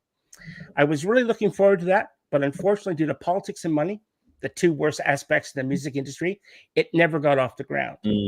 Now, the irony here is that the reason Hanoi Rocks had broke up in the first place was because the aftermath of the car crash that had killed its drummer, Nicholas Dingley, otherwise known as Razzle, driven by none other than Vince Neil, only a few years later or before. Yeah. And if you hadn't guessed by now, the band that I'm most associated with is Billy Idol. And I have been his main guitar player and collaborator since late 1981 and to this day. And my name is Steve Stevens. So there you go. There we go. Very well done. Yeah. You got that on, when did you get that, Dave? You got that in 6. I think you got it on 6. Yeah. Yep, which is because and just on timeline here, Michael actually beat you. He said Steve Stevens at 9:26, so he got you by 2 minutes. Actually, Chris at the same time as you, Dave, went Steve Stevens. So we had 2 people get it get it nice and early. Rowan says the Top Gun one is where I would have got it, so there we go. But didn't know all this other stuff, which is very cool, which is nice to see that. And Benjamin's jumped in saying, "Greetings, lads. Good to see you, buddy. Hope you are keeping well as well.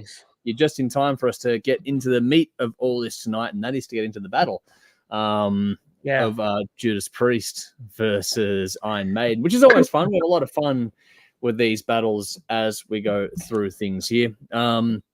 I'll just say one. Yep. Sorry, I didn't mean to interrupt. I was just going to say one more thing about the Steve Stevens. Please do. When I was doing the research for him, his Wikipedia is like a skeleton. It's bare bones.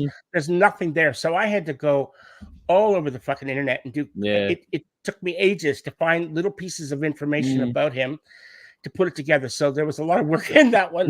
No, well, honestly, well done. Because that was a good one, man. I liked that a lot. That was good. Well, I kind of thought somebody was going to get it. Well, obviously, I didn't know that we were just going to be three of us, two people voting, but it was good guess when you said Steve Vai, and I thought you had it, and then I heard Vai. Like, oh well, sorry. Oh, like I said, you got to have a shot at some point. I figured I'd rather go hard, go early, and see what happens. Yeah, that's right. Yeah, because you could have got it. You would have won. I might have got it. I thought I had a shot, but yeah. There we go. Sorry. Yeah, that's all right. Rowan says we should talk about his Atomic Playboys album sometime. It's excellent. Maybe we will behind the scenes. So yeah, we'll try and do that one.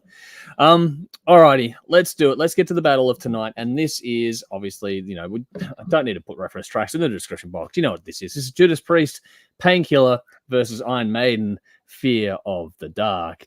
Dave holding up the CDs there for everyone to check out.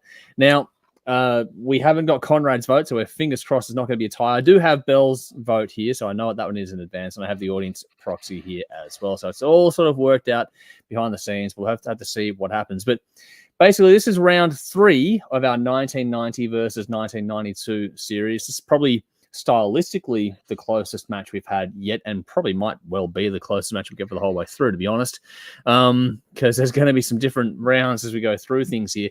As things stand now, both us and the audience are in sync because there's one win for each of 1990 and 1992 on both the audience front and our front.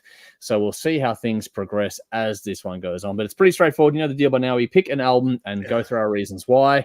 And Jeff, you're going to kick us off tonight. So which way are you going on this one? Is it Judas Priest or Iron Maiden?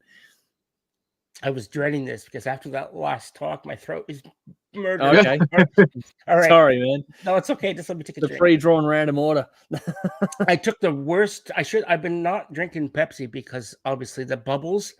And been drinking a lot of water. I thought, oh no, I'll be all right. I'll have some Pepsi. And I shouldn't have fucking had Pepsi because I got nothing else to go here about fucking Pepsi. And every time I take a drink, it's like little fucking bubbles burning the shit out of my throat. All right.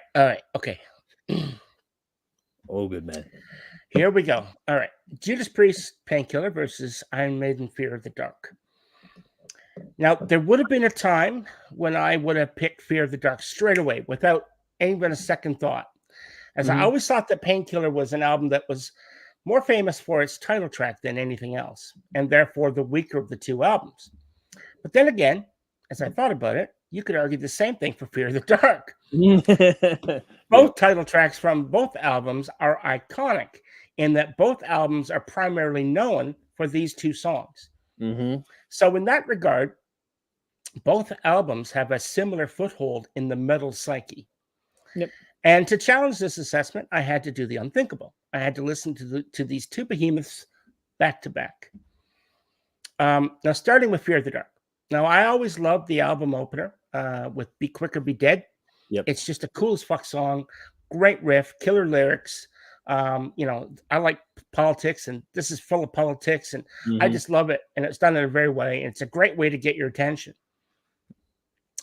And then you go from there to From Here to Eternity, which is a song that sounded like it was taken off the Tattooed Millionaire album, which is Bruce Dickinson's first solo album. However, it couldn't have been because it was written entirely by Steve Harris. So unusual. Maybe Harris was inspired by stuff listening to Bruce's album. I don't know. But for me, the one underrated song that always made me appreciate this album was the song Afraid to Shoot Strangers. Cool. This song for me deserves more attention than it ever got. And it is an excellent song, and it got some live play as well. It did over the years. It got some live play, which I'm glad. And then there's Fear is the Key, Childhood's End, The Fugitive, Chains of Misery, The Apparition, Judas Be My Guide, Weekend Warrior. All these songs are paint by numbers, very Maiden formulaic, lazy, and ultimately forgettable. None of these songs would ever be good enough to make the live set. Mostly filler, which is a shame. Wasting Love was the band's first attempt at a ballad type song. It's a cool song, but it just doesn't fit the band's style. I like it a lot. And it was actually said, yeah, this song was actually a leftover song from Bruce's Tattooed Millionaire writing sessions with Yannick Gers. So, and that makes sense because that's where Yannick came from. Yeah. He was in Bruce's band. Now, one thing to note is that on this album, we're getting a lot of prominent backing vocals and vocal harmonies from the other members in the band. Something that you never heard before. You heard backing vocals, but not vocal harmonies. Songs like Chains of Misery, Judas Be My Guide, and Weekend Warrior. It's a little bit different from what we would hear from Maiden. Obviously, this was an experiment. It never worked because we never heard it again. This was the last time we heard it on any of their albums. So obviously they were trying to do something a bit different for Bruce's last album. I don't know. Yeah. But then we get to the last song on the album, which is the song that we've all been waiting for. It boggles the mind how one could not consider this title track, Fear of the Dark, as one of the greatest Maiden songs of all time. It has to be up there. Yeah, it has to be. And for me, if I'm making a playlist of Maiden songs, or if I'm buying, one of their greatest hits albums, which they've done, lots of them, this song, if it's not on there, there's a fucking problem. It has to be. It's simply, I think it has to be there. It's required listening for this band. Correct. Yeah. Correct. Yep, that's right. All right, and then we get on to Painkiller. Now, it goes without saying that Painkiller's song, the song Painkiller, is one of the most iconic Priest songs of all time. And it's not only a staple in the live set, but it's a fan favorite. Having listened to this album over the years, like the Maiden album, for some reason, I always found myself skipping a lot of the songs in favor of the ones that I liked better. And that meant ultimately I was missing out on a lot of great stuff. I have since realized this error of my ways, and I've changed. Clearly, what the fuck was I thinking? I wasn't thinking. Unfuck that. I had to unfuck that, and I have. But Painkiller is one of those albums that fools you. It opens up with the best song of the album, which means that automatically you would think that the rest of the album has to be a downhill trip. But not so fast there, Buttercup. That's not the way it goes. There is a logic here, I think, however, that I think that Maiden knew. When you look at their album, Fear of the Dark, if they had put Fear of the Dark as the opening track on the album, it would be a pretty slow and depressing ride until you got to the fucking end of the disc. And then it would leave you with a bad taste in many people's mouths. I think that the album opens with a really strong song, Be Quick or Be Dead, and then they save the best track for last. Keeping Fear of the Dark as the last track, for me, it leaves the listener with a lasting thought that this album is actually better than what it is. And I can't help but think that it was done deliberately, designed that way. But I digress. This is about Painkiller. So the rest of the songs on Painkiller really fool you into thinking that it's going to be a downhill ride, because it's not going to be. Far from it. It's mostly a rip-roar, ball-tearing ride that leaves you breathless by the end. And this is how you do it. This is, you write an album that doesn't have any filler, and then it really doesn't fucking matter what order you put the songs in, because they're all going to be good, and it's going to hold, each one is going to hold their own. Hell Patrol. I really like this song. This is a medium tempo rocker that's a step down from the previous song, the juggernaut of Painkiller, but it's still good enough to keep you and take you right into the next song, which is an absolute masterpiece, all guns blazing. This is a go for the throat ripper. Great song. If I have one complaint of this song, it's after having listened to it numerous times, that the solo in this actually sounds like it was an alternate solo from Painkiller. They're very similar. So next time, put these songs on, listen to them, A and B them, and you'll hear what I'm talking about. Okay. They're very, very similar. But at the end of the day, it still kicks ass. Leather Rebel, another solid metal rocker. Unforgiving drums, pummeling you into submission here, which also has a pretty catchy chorus. Metal Meltdown, a cool name for a song that really seeks to end you. Nightcrawler. Many metal fans consider this one of the best songs on the album, and I agree. Yeah. For me, this song sounds like it could have been found off the Defenders of the Faith album. It's a song that really is worth the price of admission all by itself. Yeah. And then there's Between the Hammer and the Anvil, a metal classic that remains to this day. A fan favorite, and one of mine too. I had forgotten how good the song was.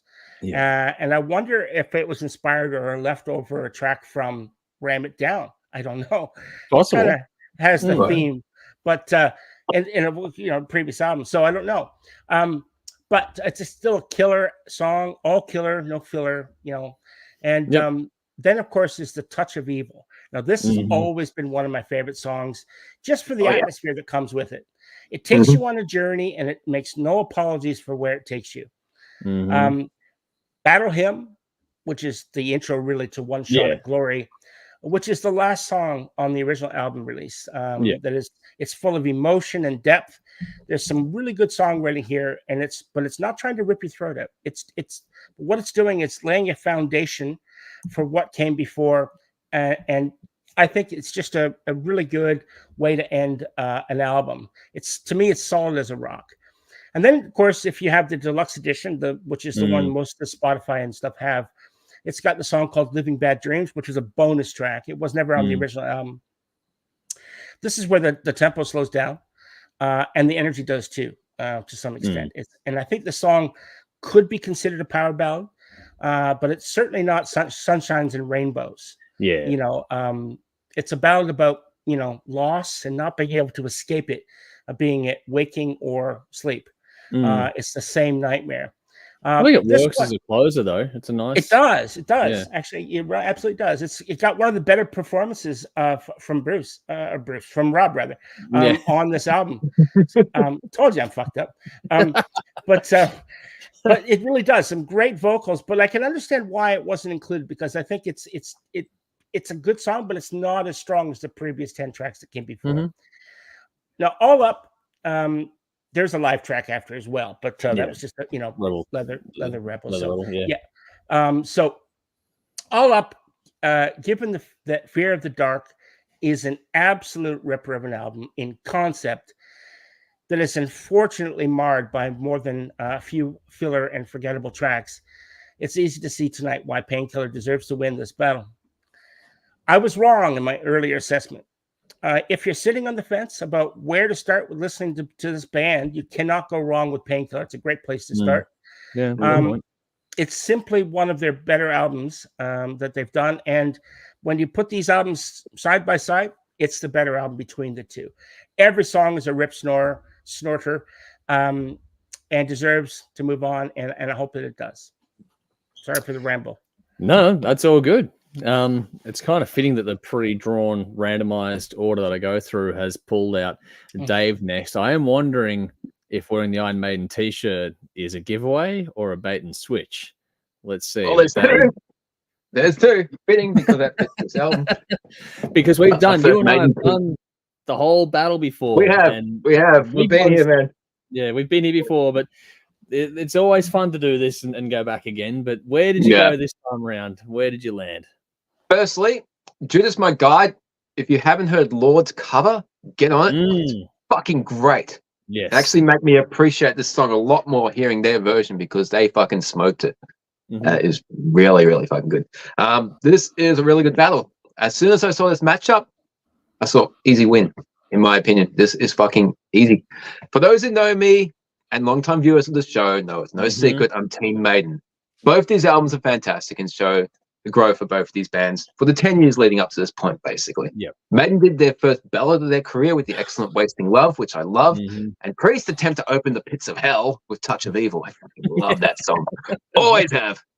Comparing these two albums to find a winner goes like this. Here comes the Dave logic, so try and keep up. Okay. The title track of Painkiller is by far the best song on both of these albums. Side A of Fear of the Dark, Be Quick or Be Dead Through the Wasting Love, as well as Judas My Guide and the title track, Fear of the Dark, is better than the rest of the Painkiller album. However, the Painkiller album is much better than the filler on Fear of the Dark. Songs like The Apparition and Weekend Warrior. No one's ever gone to a Maiden concert and said, gee, I wish they played Weekend Warrior or The Apparition. I'm so disappointed they didn't play that. Yeah. The Priest could play any song on Painkiller and the fucking audience would love it. Yeah. So for consistency, Priest get the win easily. As soon as I saw the matchup, it's just like, Priest, easy. Because I love half the songs on Fear of the Dark. It's half a fantastic album. Much like the album previous, No Prayer for the Dying. That's half a good album too. By this point, they had half a good album, half filler. If you take the best songs off both of those albums and make one, it'd be fantastic. Wouldn't it? Yeah. But I think when we did the Priest versus Maiden battle, Priest won, I think because overall they have consistent albums. Maiden have probably better songs, at least for me. I prefer Maiden. Their albums have one or two fillers. So if you're rating them against Priest are going to score higher because their albums are more consistent, just in my opinion. But I prefer Maiden overall. But for this, it's an easy win. Priest. Simple. Yeah. Cool.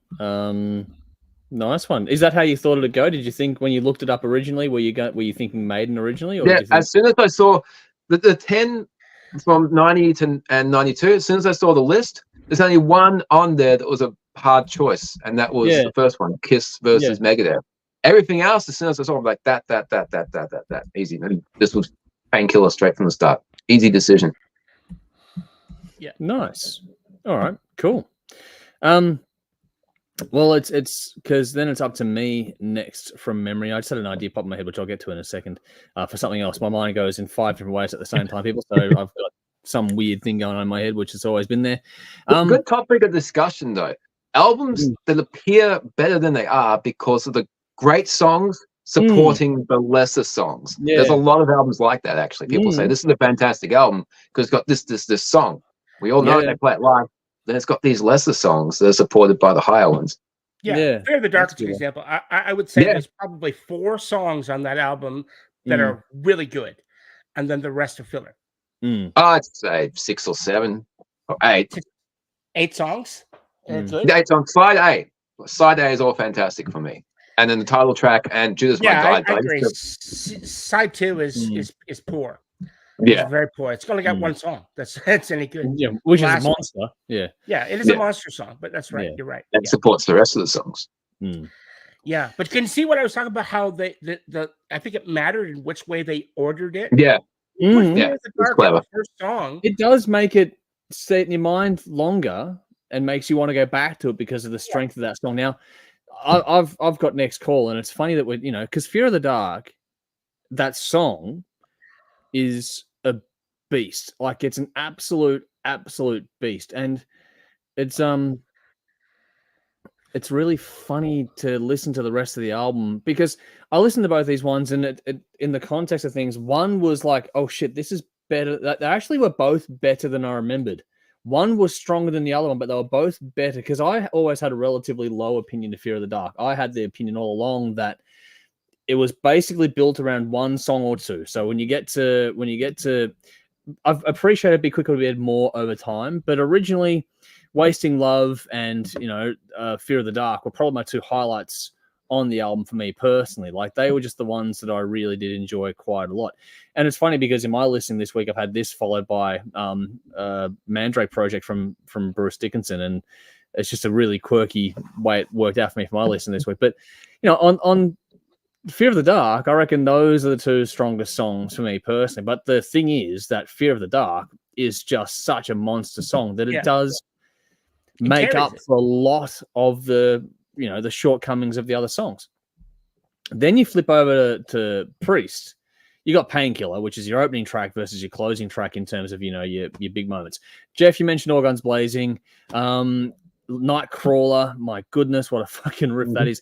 But Dave, you mentioned it, A Touch of Evil. Now, you've got both bands have a quote-unquote ballad here. You got Wasting Love and A Touch of Evil. A Touch of Evil is not quite a ballad per se, but it does slow things down. On the track, Yeah, and I just think that's a beast of a song as well. Like I know that it's not underrated or overlooked. I know that it's got a lot of love for it, but it's just in the context of where it sits in the album too. Like it is timed perfectly. Like it just lands at the right spot at the right time. Whereas Fear of the Dark is guilty of having those flatter spots, especially like you guys have discussed the second half of the album.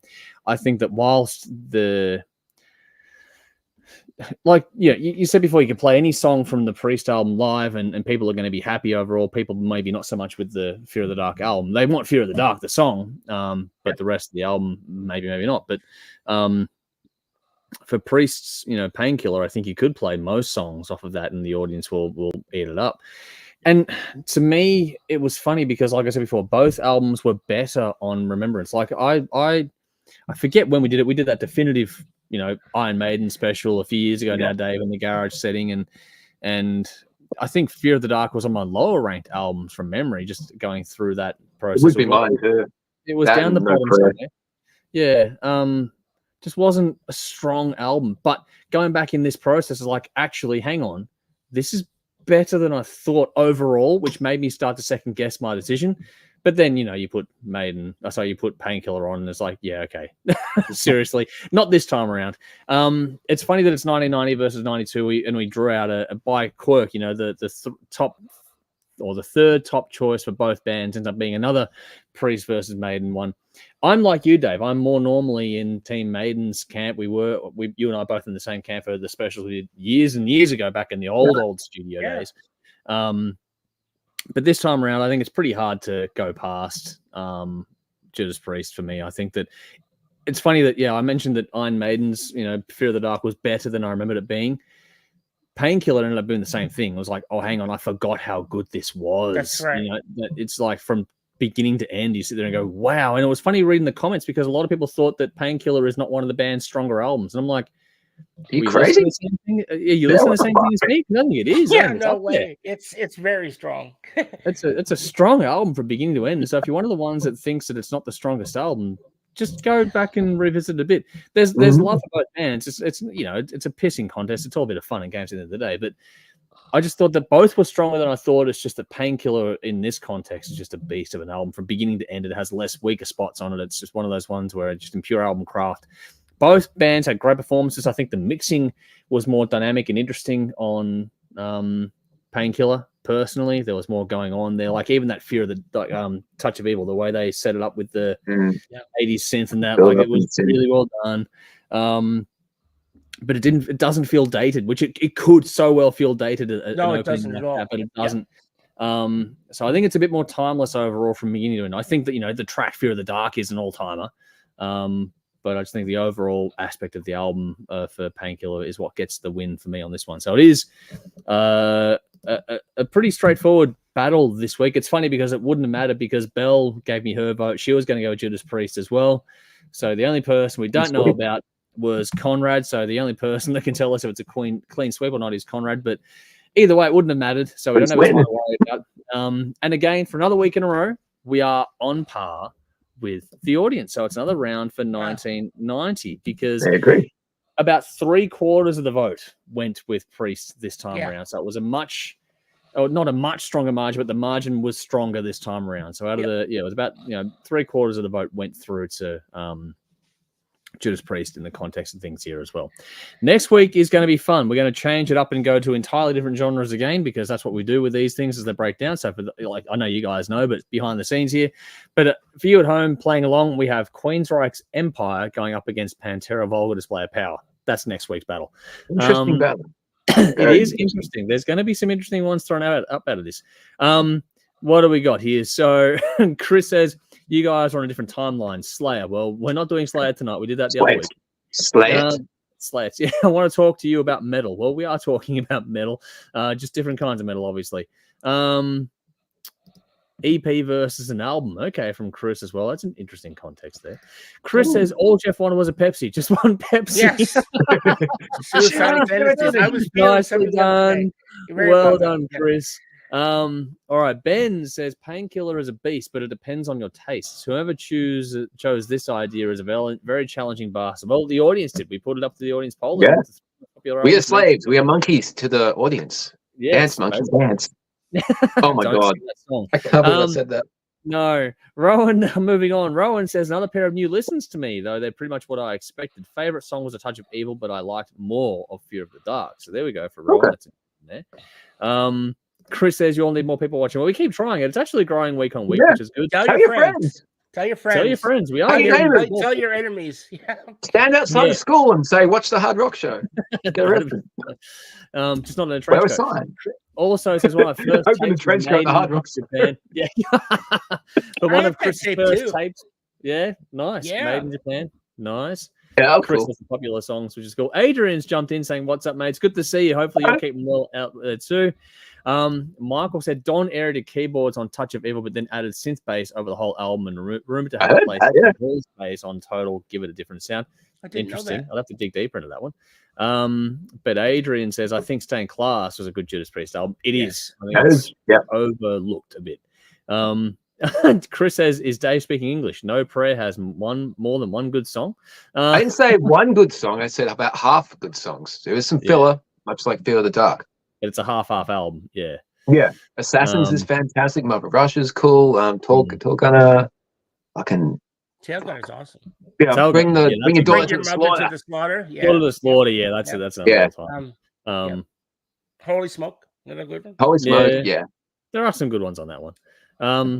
Vinny says, I feel the Painkiller album picked up many, many new fans to the band, including myself. So there we go. Yeah. But Chris says, same Vinny. Painkiller was my first Priest cherry pop. Let's move on. Okay. TC's here. TC is gone. Hi, guys. Good to see you. Hopefully you're having fun out there tonight. Have to chime in here. This is an interesting battle. Painkiller wins this by a mile. It's easily one of Priest's very best albums, where Fear of the Dark is a lot better than it gets credit for. So there we go. You and I are probably on the same wavelength there, Tim. So good to see you. Hopefully you're having a good night out there. Happy Easter to you as well, buddy. Vinny says the track Fear of the Dark could be an acceptable national anthem for North Korea. Imagine Kim Jong-un telling his people he wrote this song for them. Do you know what? That version in the Rock in Rio in front of 400,000 people. Fuck. Yeah. Maiden's Return, the first live album they had after Dickinson came back. That was fantastic. I had that. As soon as it came out, I had it. CD, DVD. Had to wait for a while for the DVD to get finalized because of state of the art at the time. But they also did some songs. They did Clansman and Sign of the Cross, and Dickinson doing those were fantastic as well. That's right. Yeah, I gotta take that out. It's in my closet somewhere. It's that the big thick. There's so much thing. Yeah, there's just so much. The big thick ones in your closet. Okay. I'm going to move us along after the conversation we've had tonight. Adrian says, I agree, Andrew, which is cool. TC also says Painkiller was also a massive statement from the band. They've copped a lot of a body of shit after Ram It Down and Turbo. They released this album, basically said fuck you to the haters, which is a good point too. They returned was a storming back into form kind of album for them. Conspiracy guru now.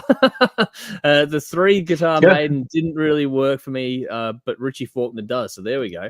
I love the 3-guitar chop. I like Maiden.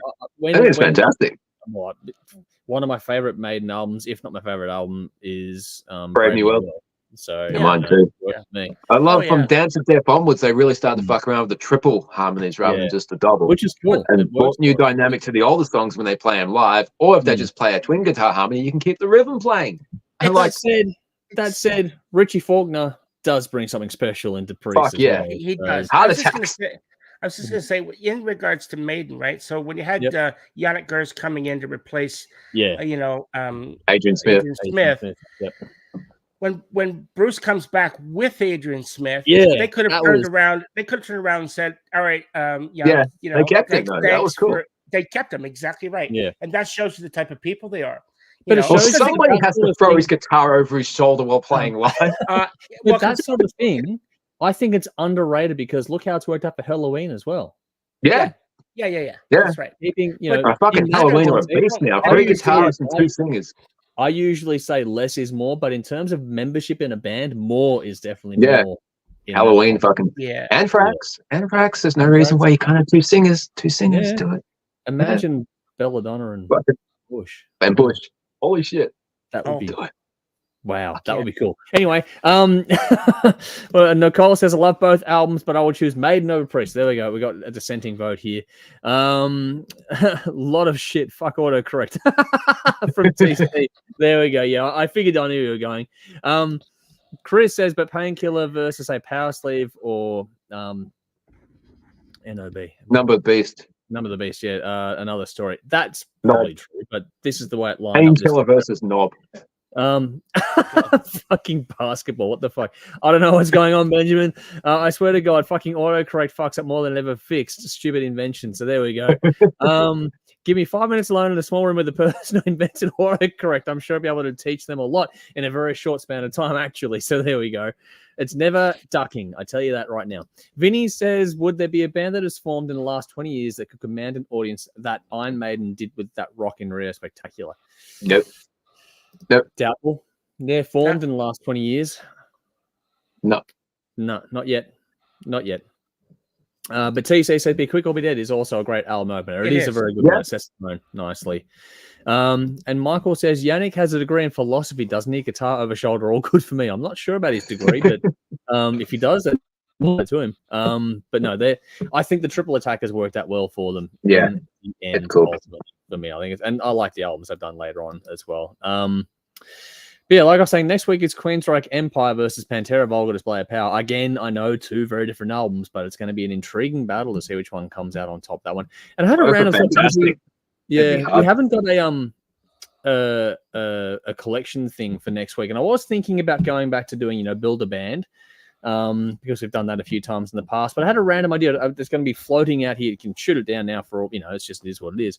But it popped in my head before, maybe do like each week we do a random draft order like we have, like they keep the draft order the same, but each week we go through and pick songs from albums of a band's discography. So if, let's say, for example, with Saxon, there's a theory, you start at the debut album, listen to it, pick your favorite track, and then basically get the audience to vote on the favorite track from each album to score it that way and go through the band's discography, but just pick a track from each album kind of thing. Does that make any sense what I'm saying at all?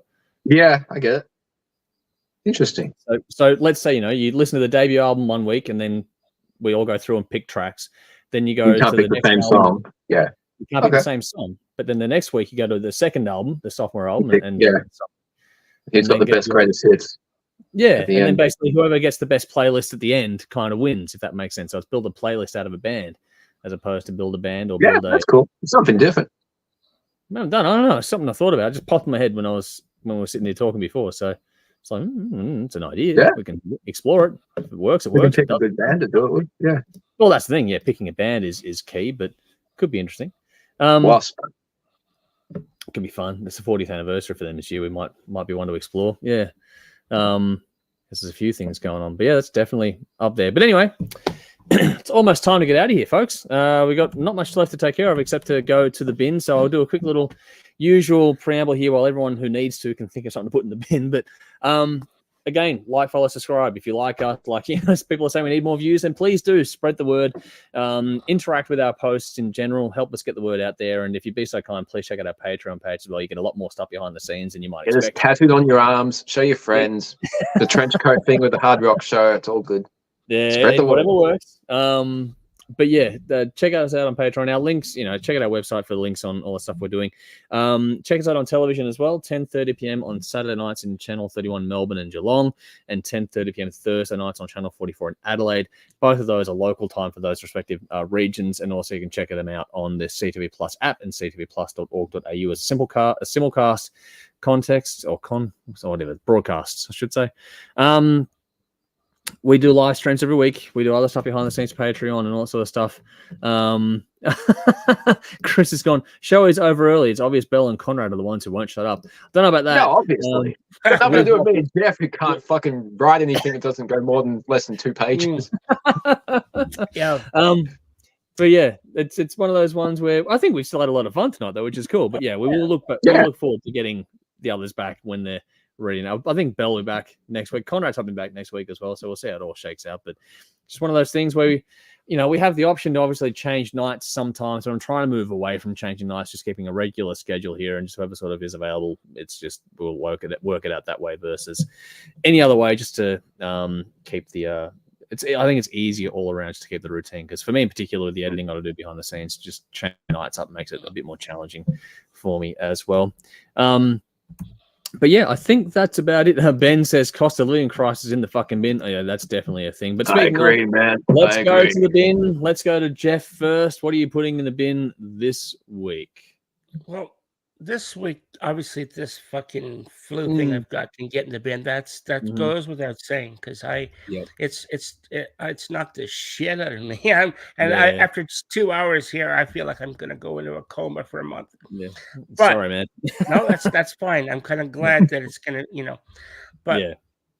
I've been drinking Pepsi, which was a mistake. I should have been just drinking water, because every time I take a swig of Pepsi to, get the fluid in my throat, the bubbles burn my fucking throat. Brilliant, Jeff. Brilliant.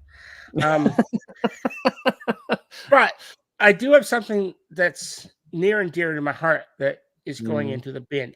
I'm throwing in a fungus that is affecting the world's population. I'm a big I love bananas, and bananas are on the verge of actually going extinct, believe it or not.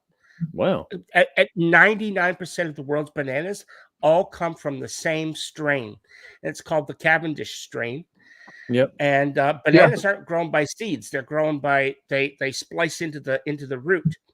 And there's this fungus that's attacking the root. That's killing all the things, and they can't regrow. And that whole area, it's gone. So it's like a fucking banana-geddon, and it's gonna, banana-geddon. But it's gonna fucking. And so for me, and apparently this has already happened. So back in the 1950s, there was another strain of bananas that people had back then that are different to what people eat now. Wow. And they went extinct because of this of a different virus, and now it's happening again. So I have no doubt that the science will probably come along. We've come a long way in the last 70 or 80 years since the last time. We'll probably think of something, but they can't seem to stop this virus, this fungus that's happening, and it's threatening the world's population of bananas. And so Banana-geddon is upon us, people. And so hopefully that doesn't happen. So for me, because I love bananas, that fungus can get in the fucking bin. Well played. Very good point. I had not known about that at all. Okay, that's interesting. Yeah. All right. Cool. All right, Dave, what about you? Yeah, people who drive cars when they can't see over the fucking steering wheel. Seen a few of them around. I'm driving home from work the other day, and this fucking car, I was like, driving to another street, go across the main road. Yeah, they did a fucking U-turn. Pull out right in front of me. Luckily, there was no one beside me because I quickly swerved into the next lane. Fucking stupid bitch. And she pulls up at the light. She's like, fucking... Wow. 8 fingers for a steering wheel. Car. So or get some people like pillows that. or something. Get in the fucking bin. Get her a kid's booster seat to put under her. You fucking need one. Just lift that seat up. Or get a smaller car. Logic. Wow. You're going like this. You can't. It's too fucking big for you. Yeah. For me, there's a few things. One is that I do DoorDash for to earn some money during the day here, and because a lot of that is sort of Coles, shop and deliver. There's only one Coles in town up here, and it's Easter Eve, and fuck, it was mental today. So just the amount of people. Now we had a convergence of things here. So we had, because there's been so much rain lately, which I'll get to in a second, we had flood risks going on. Like one of the rivers here is fucking pretty high. So water flooding combined with Easter, combined with Pension Day, combined with fucking just general stupidity, just all mass coalesced in town today. It was just, oh my goodness. So one of my bins this week is just the rain. We've had non-stop rain up here for over a week, which has again risen some, rivers up here to flood levels and things like that, but nothing too bad. And where I am in particular, it's not exactly affected by it. I get a bit wet, but the problem is that trying to park my car, I'm glad I got a four-wheel drive because everything gets wet and it doesn't get a chance to dry. And so the trenches I've been able to dig with my Navara have done pretty well in the area. So yeah, I'm glad the rain has finally sort of eased off. It not stopped, but it's a lot drier today than it has been. And hopefully over the next week, it'll actually start to dry out again, which would be nice. So just rain is good. Just not, 40 days and 40 nights of it, the equivalent of, or it feels like it anyway.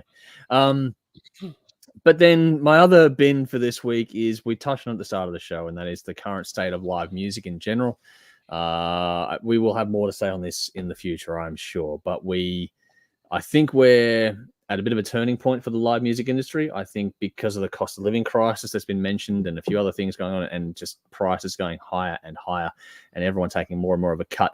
I think we're finally starting to get to the tipping point where live music in general is becoming a luxury that a lot of people simply cannot and will not make time to or effort to afford, because it's too hard basket for what you're getting these days. So just think that I just think that there's going to be a come to Jesus moment or an hour of reckoning for the live music industry in the near future, and it's sooner than you think. Within the next few years, I reckon we're seeing a lot of fallout now with festivals being cancelled and that. So I just think that if companies out there and record labels and promoters and that don't change their ways, you're gonna, kill the goose that laid the golden egg for you, and it's going to be all over before you know it, I think. So my bin for this week. We'll see what happens, but fingers crossed I'm wrong. I'm happy to be wrong. Yeah.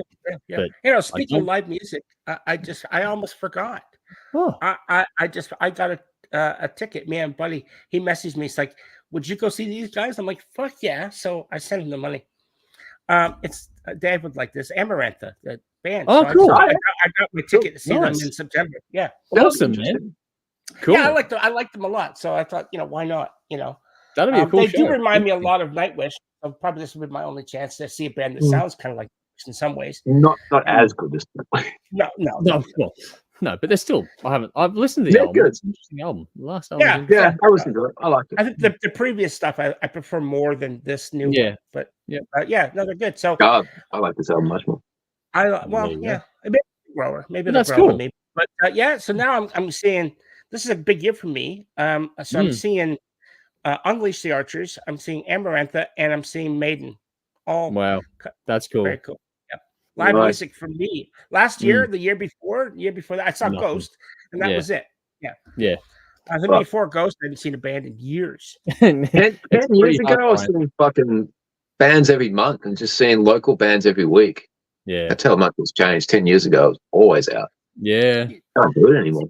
It's next to impossible for me now. I just realized. I just said I hadn't seen a band before Ghost in years.